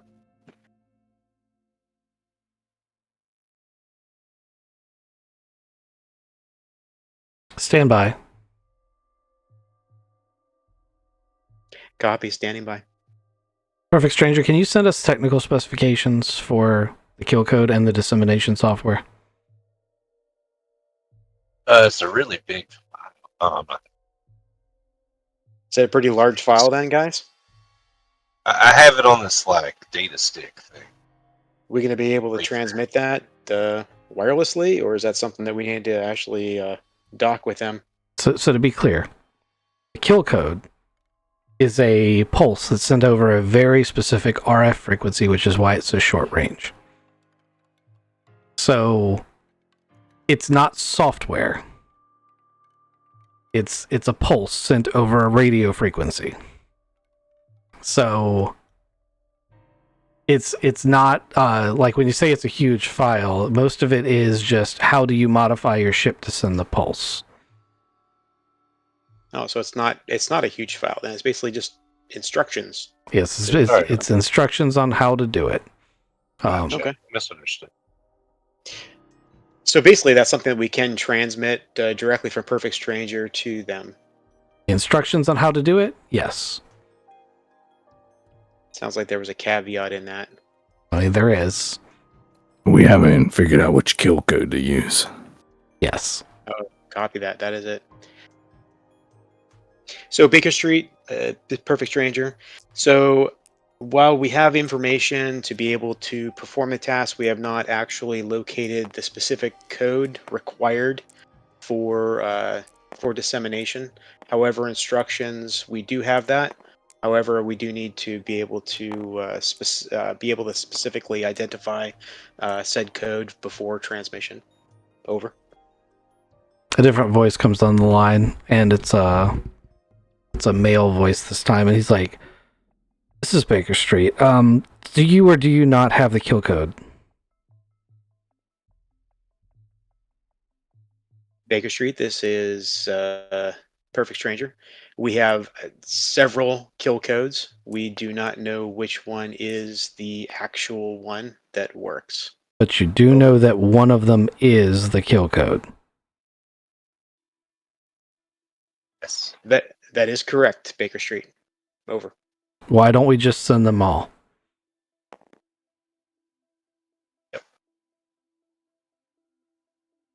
Sounds like a plan, Baker Street. Getting ready for transmission. Now you hit that size problem. Okay, now we have a size problem. There are millions of them on this datapad. Okay. So obviously he's not going to want to try millions of different codes. Wow. I mean, as a last resort, sure, but think about the logistics of that are so much different. Like, especially if you want to use probes, how much memory do you think they have? Yep. Fair enough. Okay, Baker Street, this is Perfect Stranger. Just as a FYI, we have not only a small batch of codes, but we have code numbers in the millions, which of course will be much more difficult to disseminate by sending all of them at the same time. Over. It sounds like you still need a plan for dissemination. We'll escort you into the starport. Suggest your team starts working on figuring out how to get the correct code before we get there. There are additional potential complications with this plan, so let's try to be swift. Copy that, Baker Street. Care to share complications? Over. Not over open comms. Copy that. Perfect Stranger out. So you guys are going to also notice that the Raven is still staying in formation with you guys. And you guys, they set a sublight course for the Class B high port. Raymond's like, I guess we're following him. And he falls into formation with him if you tell him differently. Hey, we marked where we left the active virus on the old ship that we blew up. Sure did. That's our test subject. Can we start modifying our ship to go over there to see if we can kill some live nanites? You want to not follow them then. Also, we're going to have to figure out where they drifted to. That's going to be astrogation. They're not going to have stayed in the same spot. Yeah, but we knew where they were and kind of how fast they were going and can make a good guess. Yes, astrogation. Does that sound like a plan, everybody? I like that. I'm fine with that. Who's going to be working on the millions of codes to kind of narrow it down or disseminate which specific codes needed? We need to get to the nanites first, and then we can try those millions of codes. We're just gonna start brute forcing them. I don't know. We could start narrowing things down based off of like information Dr. Kath has shared, or we can, once we get to the nanites, maybe figure out what they're talking in anyway. And see We've if got we have Dr. any knowledge. Yeah, we've got Dr. Kathy and also our adjutant. Also, maybe that would be able to help speed up things as far as being able to help identify or reduce. Yeah, call those ships back up and tell them we got a plan to figure out which codes are which. We can still do this after meeting Valentine, but Frank. So we still got to go. We still got to go where the nanites are, right? No matter what. Yes.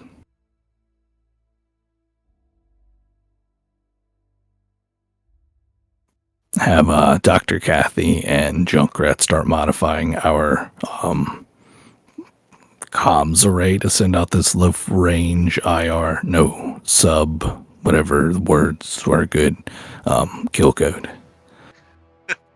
Well, one of the many people with comms should probably start working on adjusting the communications array to send this frequency. Or these array of frequencies, I should say. Array. All right, I'll do that. Ghost, your We need to volume start- has dropped significantly. Yeah, it's hard to hear you. Sorry. I think I was talking over you. I'm sorry. So No, you're good. You're good. who's doing? So I guess we need to do the astrogation to get where we're going. We're also are modifying comms. So who was modifying comms? I'm modifying comms. You and the adjutant work on that astrogation to figure out where that nanite cluster is. Okay. So we're just going at astrogation rolls now. Yep, it's just, you're going to roll just a standard astrogation check and see if you can narrow down roughly where it's at. And who's doing comms? Is that Luca? Got comms. If that's intelligence, it's an 8. If it's education, it's a 7. It's an education, but roll. Can I have player pointed up to an 8? Yes. I've got 40 minutes on astrogation. I rolled an 8, or I rolled a 7 plus my education is going to be 9. Or sorry, 8. Okay.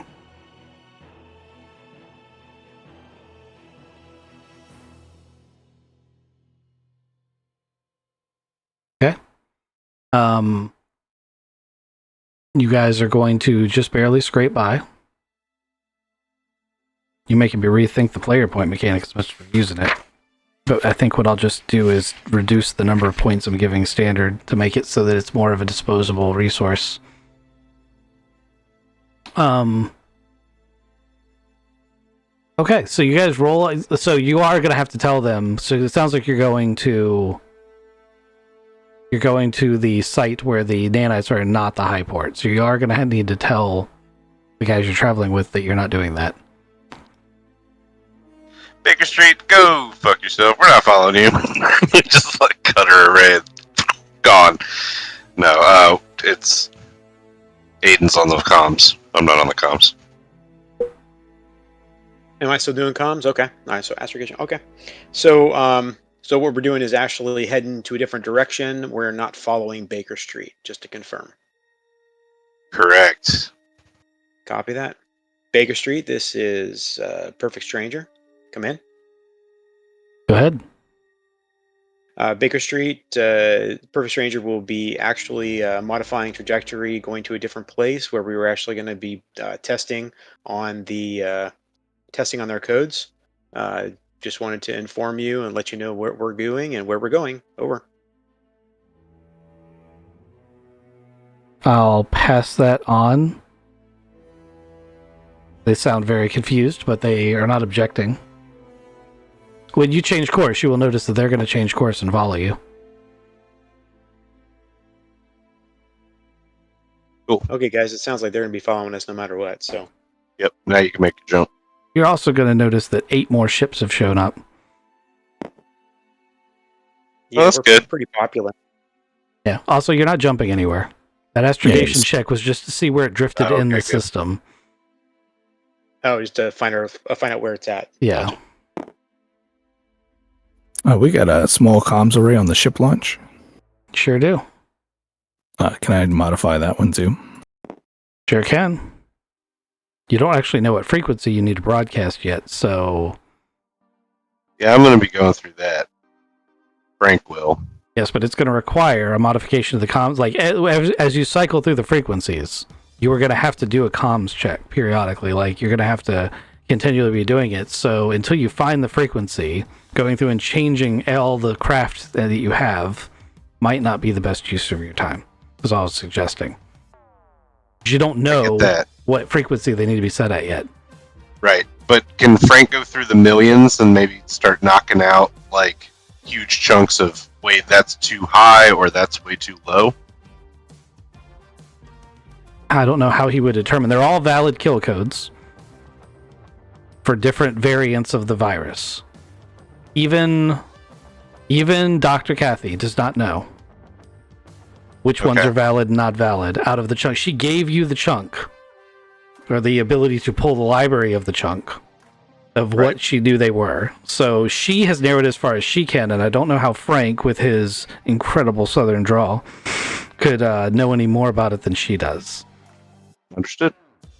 Hey, Frank. Run that subset by the adjutant. Just kind of ask the ship's air around you, or hold up the thing, and somehow the adjutant will figure it out, and have him run it through the codes that he knows.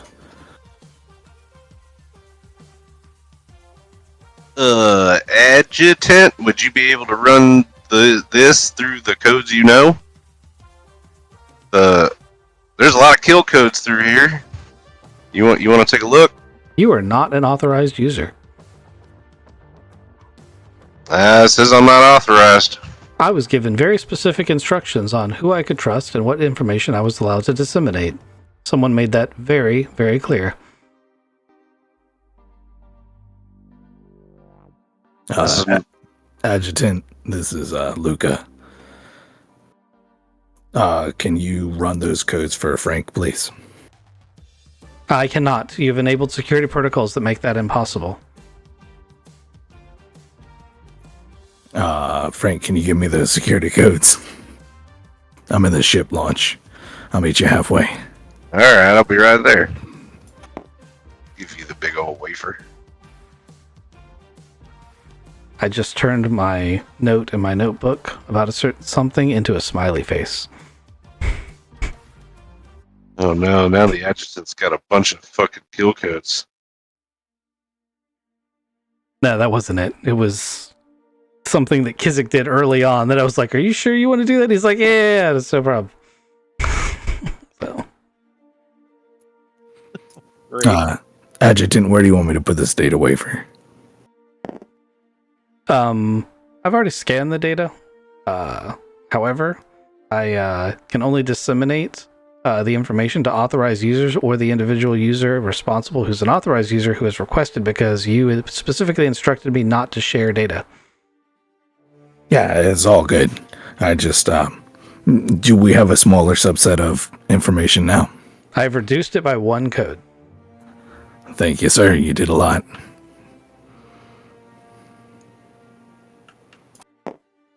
Sweet. I've gotten a lot of stuff done on the starship. He helped me from not killing himself. Yeah, that's true. I'm was great for a morale booster. Yeah. All right, gentlemen, I can roll another leadership roll then. And fail it. So the nitty gritty of getting this done, and the sake of saving time, is you guys have to be making comm checks when you get to your destination. You gotta be making computer checks to do database stuff. Basically, it's comms and computers, comms and computers, comms and computers. You have to just cycle through the frequencies. But each of you can make a check. That So doesn't, we're brute force cycling then. unless you can think of another way. But really, I don't think there is another way with the information and tools that you have available to you. Yeah, I don't think there is either. You know, just jump on that ship and see if you can find the canister. The canister isn't actually the problem. The nanites are out of the canister. What you don't want to do is fly anything into a field of these things. Right? Aiden's got the thing. He's immune. No, he went through a stasis field. I was about to say, he's not immune in any way, shape, or form. None of you are, and neither is your equipment. Not even the adjutant or Dr. Kathy are immune to these things. Let's start tuning and spooning. I mean, we gotta Oh, get I got close snake first. eyes. Okay, good. We're not close yet. I broke the comms. I'm sorry. I'll fix it. Give me a minute. Is that Vargar porn? Yeah, but it's okay in this universe. Shit. They do it people style. Missionary is such like a weird position for them. Yeah, I broke the comms. We need to fix these. I feel like you came up there and was like, oh, Aiden, I know how to do a thing. And you start typing on his keyboard, blue screen of death came up, and he's just looking at you. What did you do? Oh my gosh. Alt F4, right? Alt F4. You know what? These are not the same like as the Vargar comms. They've got a lot of anyway. They don't use the QWERTY keyboard. Yeah, they don't have pictures Yeah. of milk bones on them. That's why it's just different, you know. Right. Do we have another keyboard? Maybe I could get Junkrat to get a spare. Why would the dog catcher be used to Vargar keyboards? I'm just curious. Been using Vargar equipment for a while because I've been with the Vargar. 2 months he's been using old Egyptian. I was about to say, I've like, been using you were only anything. you were on the salvage team for like a month, and now you're like fully acclimated day one. You're just like, it's survivor's guilt from the thing he did. That's what it is. He's like, I'm adapting because I want to feel guilty.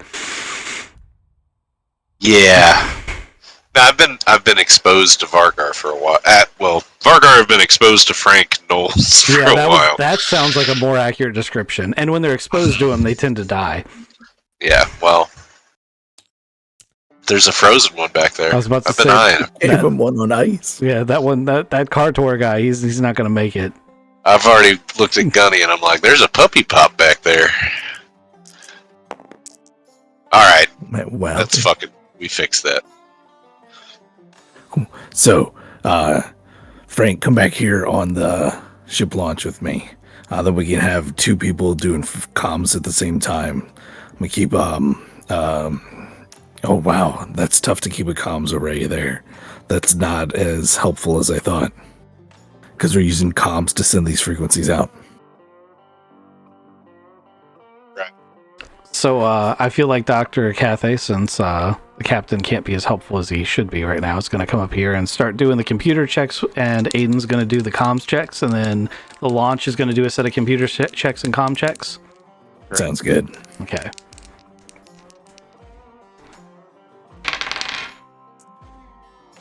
All right, well, that's not as helpful. The doc failed her computer's check. Considering that the irony is not lost on me. Got a 10 on my computer's check. Excellent. Take that effect over to the comms check. So it's a -2 for you to roll your comms check there, Aiden. Sorry. It's a -2 from lowering my comms. Yeah, because Dr. Cathay failed by 2. So Oh. it's a task chain, so you get her the negative. You get the effect off her roll, and she didn't roll well. Okay. I got an 11 total. All right, that's good.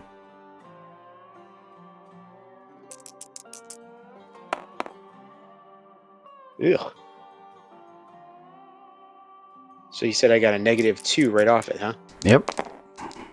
Okay. It's not even worth doing the math for you. Failed. No, I don't. Yeah, I'm grumbling over here. Yep. All right. Next roll, she got an 11, so you get a +3. Good, she gets +2.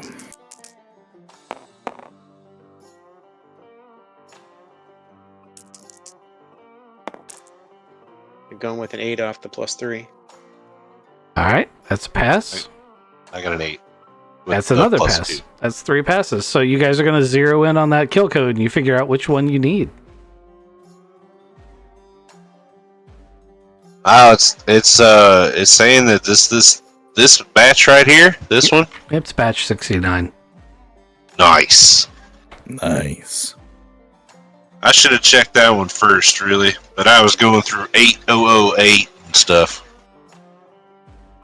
I was going to say the kill code is 1, 2, 3, 4, right? Right. So now you know what frequencies the things need to be set at. There's a pretty large flotilla. Is it more than the 8 that were right behind us? Yeah, there's another 10 that have joined them, and there are more coming. Basically, the Valentine Agents has chartered every available ship, probe, and satellite in the star system. And what they've done to avoid panic, as you're now figuring out what they've done, is they know they need to disseminate this code. So they basically are paying these guys to deliver a digital mail package to each of the grid sectors. And they are paying out of pocket all these starships to go deliver this digital thing without telling them what it's for. Oh, we give it to him. Here's the comms ray. You got to do it on these frequencies at this time for this much.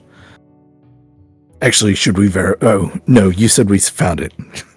Yep, you found out which one it was, and basically the reason you found it is because you guys hit the code and all the nanites just died in front of you. So we have the instructions, we have the code. Now it's time to send that to the Valentine Agency. Yep. Send the call. Z-Wade, your comms guy. Yeah, I forgot the name of the ship. Crap. Baker Street. Baker Have you never read Sherlock Holmes? No, it just, for some reason it just is not clicking for me. The Baker Street. Okay. Anyway, Yes, so they're all their shuttles are named after characters in Sherlock Holmes, and their home base ship, the one Astro ship you're talking to, is the Baker Street. Their home base. gotcha. Okay. All right. Yeah, all right. Baker Street. This is Perfect Stranger. Come in. Go ahead, Perfect Stranger. All right, Baker Street, we have identified the code. We are ready to transmit instructions and code to you directly for dissemination to ships. Excellent. We have an array of shuttles, a number of starships, and hundreds of probes ready to go. Excellent. Stand by for transmission. And transmission received. Excellent. Good hunting, Baker Street. We're going to assign you a grid coordinate to help with the dissemination. Perfect. Thank you.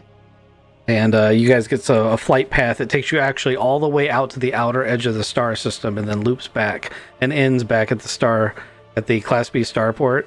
It's going to take you a week of sublight travel to complete the circuit. All the time blasting the code. Yep, basically the blasting the code the whole time, and you're covering part of the grid reference, basically. Could we have 2? We'll send the launch out with the other one. Who's going to spend a week on the launch doing this? You can do Not it. Not it. I'm in. Okay. I mean, there's a toilet, and you can have rations, so you can totally do it. Are you going alone, or someone go with you?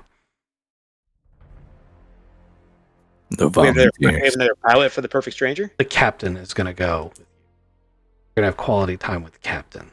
Oh, boy. wow. Oh, man. Feels guilty because he's been really sick, and now he's like starting to feel better, and there's this crap assignment to go sit on the shuttle, and he's like, I'm going to do this, guys, because I haven't been helping as much as I had because I had to bubble guts. You're going to spend a week in the tube with the captain. Have fun with that. Yeah, helping. Like, Wait. Now the captain and the XO are both off the ship. Who's in charge of the ship now? Ray goes, I'm the captain now. God damn it. Where's Frank in this? Below the steward droid. Just below the steward droid. Yeah, I don't know. Below the cat. Below Welly and the cat, yeah. Right. Below the They're cat. better off Cat's- having Willie do it. Yeah, the cat's definitely going to do it before I do it.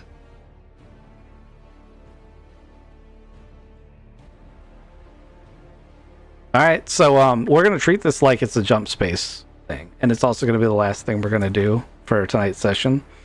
So you guys basically get another week to spend if you want to like advance your training. You want to talk about your social interactions amongst yourselves.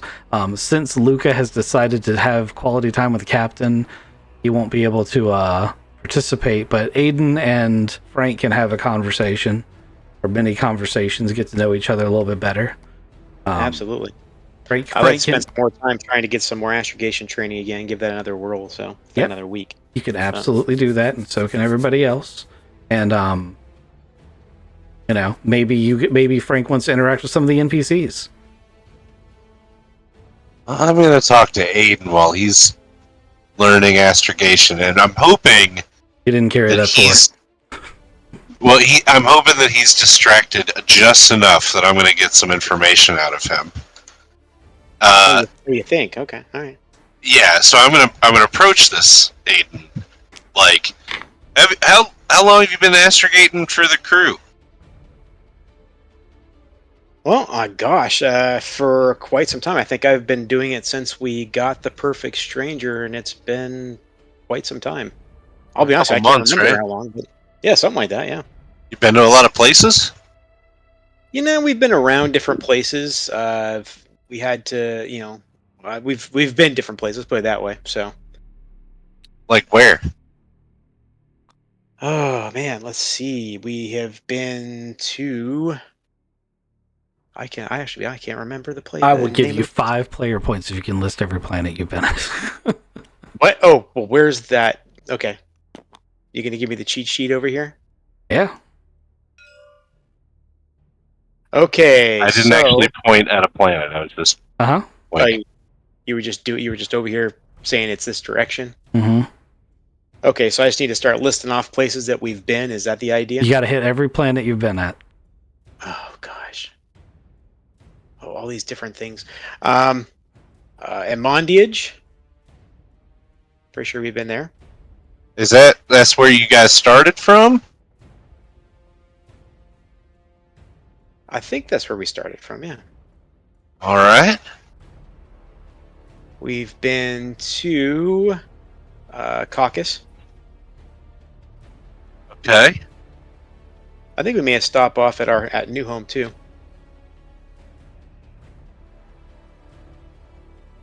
I don't think we went to Sturgeon's Law.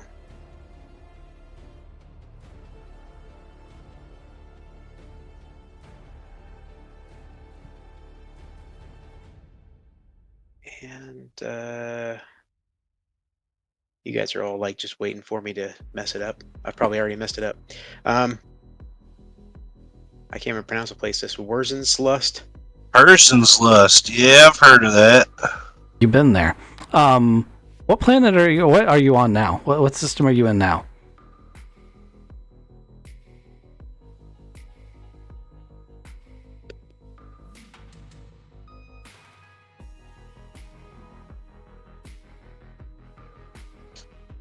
You're asking him, right? I am asking him. Yeah, he is. Just for shits and giggles, I am going to ask you in a second.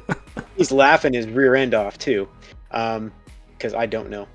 Oh, I know. I know you don't know. Also, that was not an accurate listing of where you guys had been. Ghost, you take a shot at it.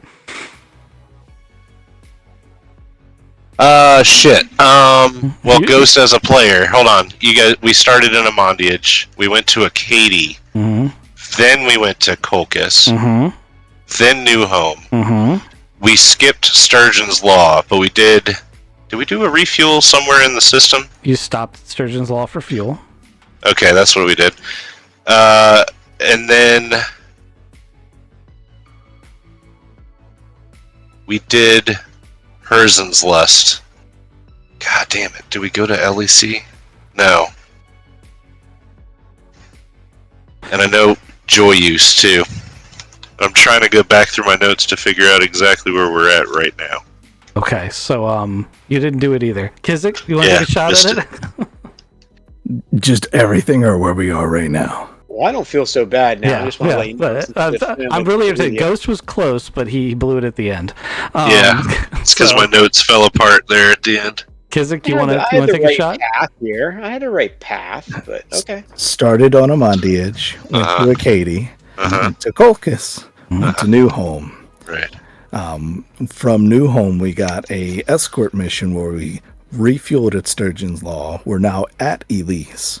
We know that we want to go to Herzen's Lust because that's where a thing is, and our ultimate goal for right now is to go to Joyous because that's where the mysterious guy that may or may not be good or may not be bad told us is the second part of our mission that we got from Colchis.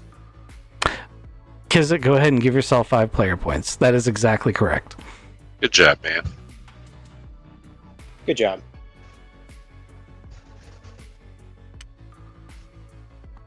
It's too And we bad you're not here.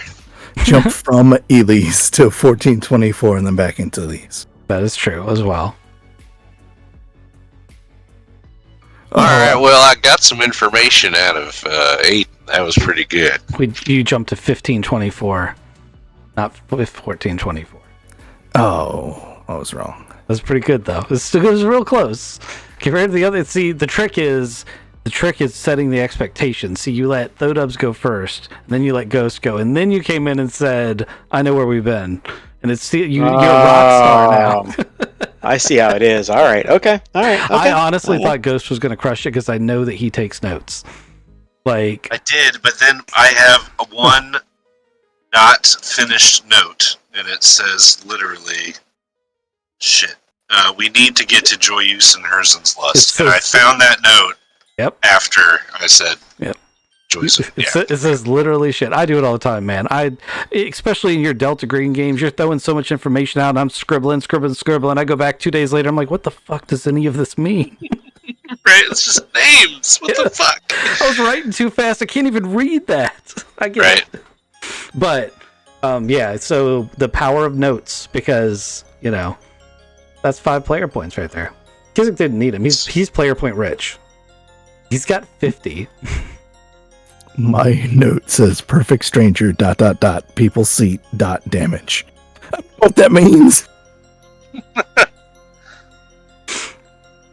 So Aiden, you've been to all these places and everything. I'm sure you've run into like some criminal types, maybe, or anybody from like the underworld or nothing like that.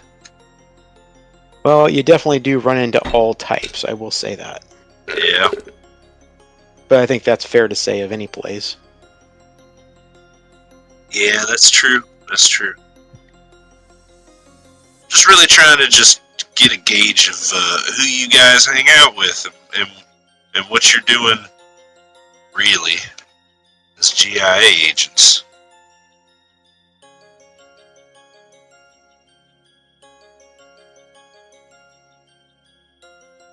Nothing? You're not going to tell me anything, Aiden? That's fine. Well, I don't know. Was that a question? I didn't really hear a question in there. It was more... What are you doing out here, Aiden? What's your GIA mission? Well, that's an interesting one. And I would actually feel really a lot more comfortable if we actually had our captain to be able to help disseminate that. You're not going to tell me anything without Holmes here? Yeah, well, we got to be able to talk about. We always talk about what we actually. Where did that echo come from? What's that mean? Sorry, is there echo? Yeah, it's gone now. Is it gone now? Yep. Okay. Well, we usually meet together as a group to decide what information we're willing at that moment in time to actually disseminate. I'm sure you got to understand that. I sure do. I really do. All right. I'll give you points for desire and for desire to get the information, though.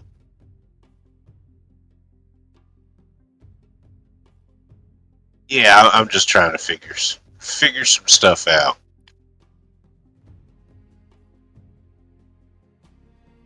Could have pulled it off if you hadn't told him as a player that you were trying to get information. You put him all on. Right? He put him all on guard. Now he's all on guard. Yeah. Actually, that's not true because I knew he was trying to get information earlier. So I was listening to Well, I don't know. I was listening to the conversation he was having with Luca, but I don't know if I heard the whole conversation because, of course, I was in the crapper the whole time. So I think comms were on. Yeah, okay. That's why I was assuming they were. Let me ask a player question. Does Frank know about the Valentine Corporation? The Valentine Agency is something that you would be... Sorry, the Valentine Brokerage is something that you would be peripherally aware of. But he would know it exists and that it provides aid to travelers who are in the Rift in place of a Travelers Aid Society membership. He'd also know that they are well known throughout this area as problem solvers and expediters for outsiders. That's kind of their stick, is they help outsiders. And that they generally try to be a force for good, but they have an almost perfect reputation. There's definitely been incidents. Okay, so they don't really... It's not a bounty hunters guild or anything like that. I got you. Yeah, they're generally considered to be expediters. They have done anti-piracy stuff, but mostly what they do is, like, if your family gets kidnapped, they negotiate and try to extract your family. If that comes down to using force, they are not afraid to do it. And there is a significant amount of piracy in the island sector, so that is a thing that it does come into play from time to time. Embassy of Good. Okay, tracking. I have no further questions, Your Honor. Okay. So Dubs, you can do your roll for your astrogation again to try to see your D6 plus, or 2D6s plus your EDU to see if you can pass. Is anyone else going to hit a week? With this week, is anyone else going to hit a need for a study? As long as I don't fall into another stupor, but I'm with the captain, so the captain's like, "You did a good job. You kept us on course. You didn't go into your room and get drunk for a long time." I'm gonna say, "Cool. Can I study brokering? Like, we got a lot of stuff on the ship that, oh my goodness, it's so fucking late. I think they're gonna be mad at me." Rolled an 8 for astrogation education. Okay, an 8's a pass, so you bump that up from a 0 to a 1. You'll need 2 study periods for the next one, and you start over with your study periods. Nice.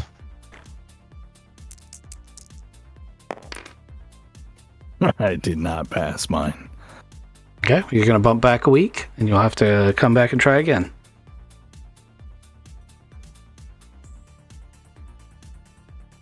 Ghost, we'll have to do some shuffling with your character to get him sorted. I think maybe going gunner.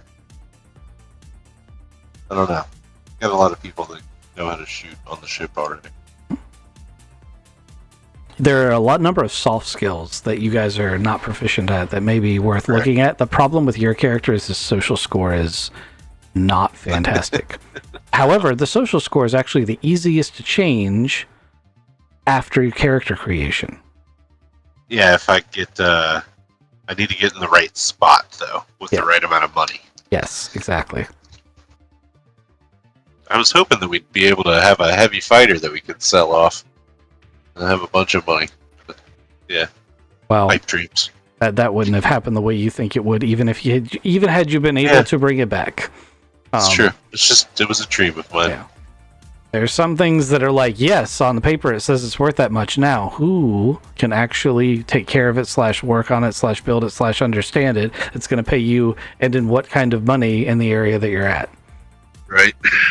Like if you're in the middle of the Sahara Desert, would you rather have a gallon of water or a diamond? Right. Yeah, that's very true. We just spray paint through GIA property on the side. Nope, you did it again. Kizikin, his labels are real bad. G Scout. It's Galactic Agent Alliance. Scouts. It's Galactic Alliance Scout Service. It's GAS. Well, they don't really use the acronym. They just go by Scout Service. It's because it's a bad acronym. Well, the acronym is actually ISS, which isn't that much better because it's Imperial Scout Service, but that's a whole nother rigmarole I did not want to go through on stream. Right. Yeah, I get All right. I think we got Yeah, everybody covered. It was a non-combat session. As where the last one was a dungeon crawl. And you guys did do some problem solving, and in the next session we'll probably start with you guys pulling into port at the high port and having your adventures on Elise, as your ship is heavily damaged. And any amount of common sense would suggest, as I sort of hinted in the last episode, I forgot to do it this episode, that like every time you jump this ship, you can hear the bulkhead snapping. Like, this ship can only do a couple more jumps without a refit before you really absolutely need to get her fixed. We got a hole in the wing. We've got 2 out of our 4 bays are just not fuel capable. Yeah, I guess I should have thought about that when we were playing Chase Ball. It would have been all corroded and shit in it, right? Yeah, it would not have been fantastic, but I didn't really care. That was a really good piece of work right there. Yeah, that was a great way to work role playing in when you had a stat deficiency. Right. That's why the steward droid wasn't doing anything. He just kept cleaning. Oh, heavens. That's exactly what it was. Why do you have a mop? I can't not do this. It's in my programming. All right, gentlemen. I've enjoyed this, and I will see everyone on stream next time.